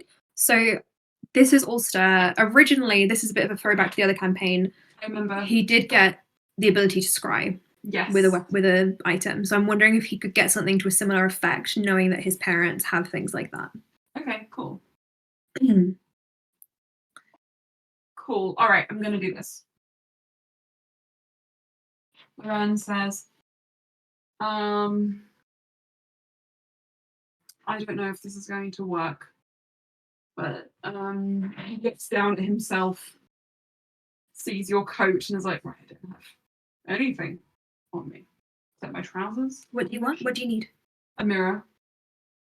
Here. Ulster Or puts a piece his of glass. Ulster puts his hand down on the stone and freezes it. There you go. Look into that. Look until you see your father. Waiting. And after about 5 minutes or so, Says like waiting. Loran, meanwhile, is closing his eyes as if trying to recall and tracing several runes around the edge of this stone. And as each rune is traced and lights up, the frost starts to take on a more structured form until it almost rises up and pops out from the ground, and you are left with a roughly hewn mirror. Oh no! And it's about the size of a small side plate. And in it you see your eyes just kind of morphing into your father's eyes. Greetings, good evening, good morning. Actually, yes, good morning. Is that what you're saying to him? Yeah. It's morning in the Messiah, I think. Are you in a cave? Yes, it's very cozy. We are on the way. It's befitting of you No, to sleep outside. I'm really enjoying this for the weather, actually. My prayer is very temperate. You say behind you, Bluey, just like. It's been good for us to not live in luxury every day, because that is what builds character. You were supposed to be at the Temple of Bahamut already. Yes, we're on our way. As you can see, we are not very far. Who is with you? Who is we? This is Loran, who you know. He pulls around over the mirror. Sir, This is Loran. what's your hair looking like at the moment? His hair? It's probably been blown back by the wind. Loran is shirtless, waves. You turn the mirror back, and Rolmy looks at you, and his eyes are aflame. His And then shirt ended up on the roof because of a gust of wind. This is Astra. Say hello, Astra. Astra, when the mirror turns to you, it is empty. Oh god. Just you see the briefest flash of red, and then oh no. No, I really need to talk to you. He taps on the mirror. Please come back. It's not what you think. There was no fornication. There's a moment. What do you want? I'm very sorry for disturbing you. Can we please borrow a piece of divination equipment? As per the message that Loran sent, I would love to start my studies in divination. This is it. I have given it to you. Oh, I thought this was just a nice way for us to chat. This is a scrying mirror. Oh, cool. How do I use it? It doesn't come with instructions. The line goes dead. Sorry. You sit with it for 8 minutes and then you attune to it and you'll tell it. Also just sits with it in his lap like, uh-huh. And his eyes are a little bit watery. He's like, Astra takes off like her cloak and goes and just wraps it around Alistair's shoulders. it's fine. Are you Really doesn't look like it. Also, can I ask a question? Are you crying because of your father being mean, or are you crying because he thinks that we had sex? Does not think that. Well, Does not think that. I mean, Loran looks at you, Astra. You message him now and say no. Absolutely not. You don't understand. That's really not something I would recommend messaging about. Yeah. Dear Rolmy, hello, it's me, the person you employ to protect your son. By the way, I did not have sex with your son the first day I met him. I mean, there's a bit of just gold shimmering. No, this is completely blown out of proportion. Exactly. I kiss my friends all the time, Astra. What? Also kind of rubs his neck. This is not no, we need to focus on the things that matter. And the things that matter is scrying on Kev, because we're going to save him, not me not having sex with Loran, which I did not do. I think that talking about sex can put some people into an uncomfortable state, so how about we stop? Yes, I want you to know, he gestures around at everyone in the cave, did not happen. Nope, did not happen. Not judging if it did. Yeah. Probably should get some sleep if we are going to go on a rescue mission, though. But I need to scry on Kev. Okay, and then some sleep. That was the first time I'd spoken to my father in a year. No, yeah, I thought it was way longer. Well, no, he sometimes sent a message along with my mother. Oh. Not really one-on-one. That's true, actually. I haven't really spoken to him one-on-one in a very long time. Well, seems unpleasant, so I can understand why. He hates me. How earnest does also sound? Pretty earnest. Anyway, I'm gonna scry on Kev fuck down. him. We don't have to think about him right now. Ulster, why look without being strange about this? Also covers his deck. About what? Okay. Calm. Hang on a second. Let me just change the music. It's a bit intense, but He seems very on edge since talking to Romy. yeah. Hang on a second. Just a moment. Just a moment, because now we're on A Witcher playlist. a Witcher playlist. Yeah. God, where is the normal one? Anna, are you COVID negative? I'll know in 10 minutes. So, Lauren says, let's sleep. And no, that's not what I was going to say. Sorry, excuse me. Without thinking about this, and he just gestures your neck to the gold, and he says, the way I see it, I don't see if your father is this mean, Ulster, why do you care about his opinion? I don't care about his opinion. You I really don't. do. No, I don't. I don't want to talk about it. I am going to take the first watch. He stands up with the mirror, and I'm going to scry on Kev. So, everyone else, please enjoy your sleeping, and I will take good care of you until I grow very tired, and then I'll wake one of you up to replace me. I'll go next. Okay, I'll wake you up. Rightio. Also, I don't really feel the cold as much as everyone else, so he takes off his coat and passes it down. Just use that because I don't need it. Yeah. And he walks to the front of the cave. Lauren summons a flame on the tip of his finger, and just lets it kind of like be an orb in the air, and just says, "You should be fine." Mm. Thank you for the coat. Didn't know you wore two. No, because I didn't accept the coat. Oh yeah, you're right. Excuse me. And also, I'll go sit at the front and scry on Kev. Let me leave it on this. Your vision pulls up, away from the cave, over the shards, towards a large stone structure, through an arrow-thin window. You are taken to a narrow room filled with coffins. And then darkness. And you just hear a, oh my god, oh my god, oh my god, oh my god. This is gonna save me. We'll save me. Just gotta give it a moment. Oh my god. Also, And that's it. Ulster puts the mirror down and he kind of tucks his knees up and just leans his forehead against them. And he seems to be just kind of calming down. He seems very wound up and stressed. But he will be on watch until he grows tired. As you sit on your watch and the rest of you fall asleep, you feel a tug from behind you, Ulster. He turns around. Oh my god. The brand. He holds his journal up like a weapon. Okay. That wouldn't do anything.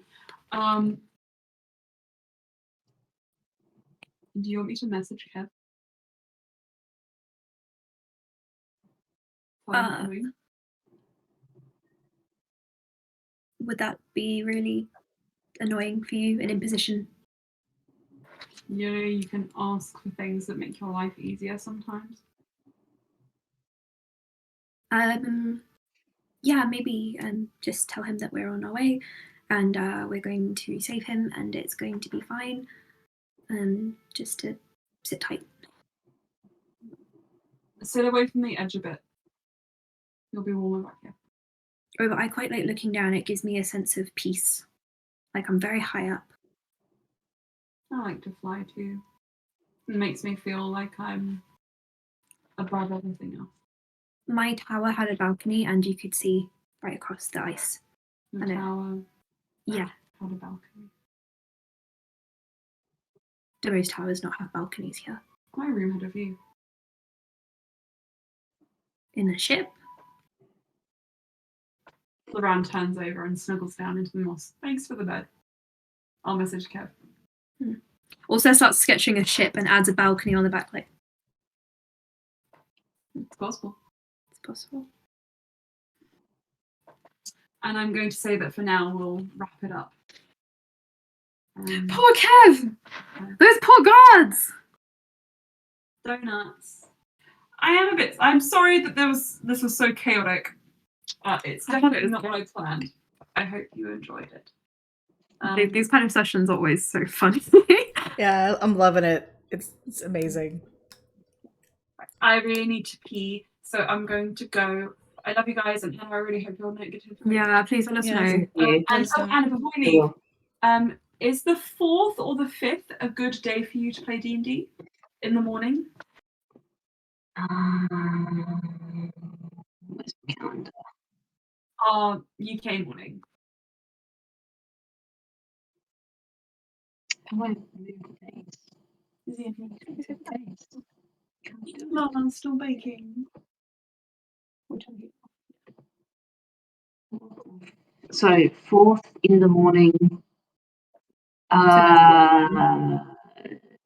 4th in the morning is preferable, but I could do the 5th. I just need to make sure that that was one that George was to do as well. Yeah. All right. So your Saturday, 9 a.m. on the 4th.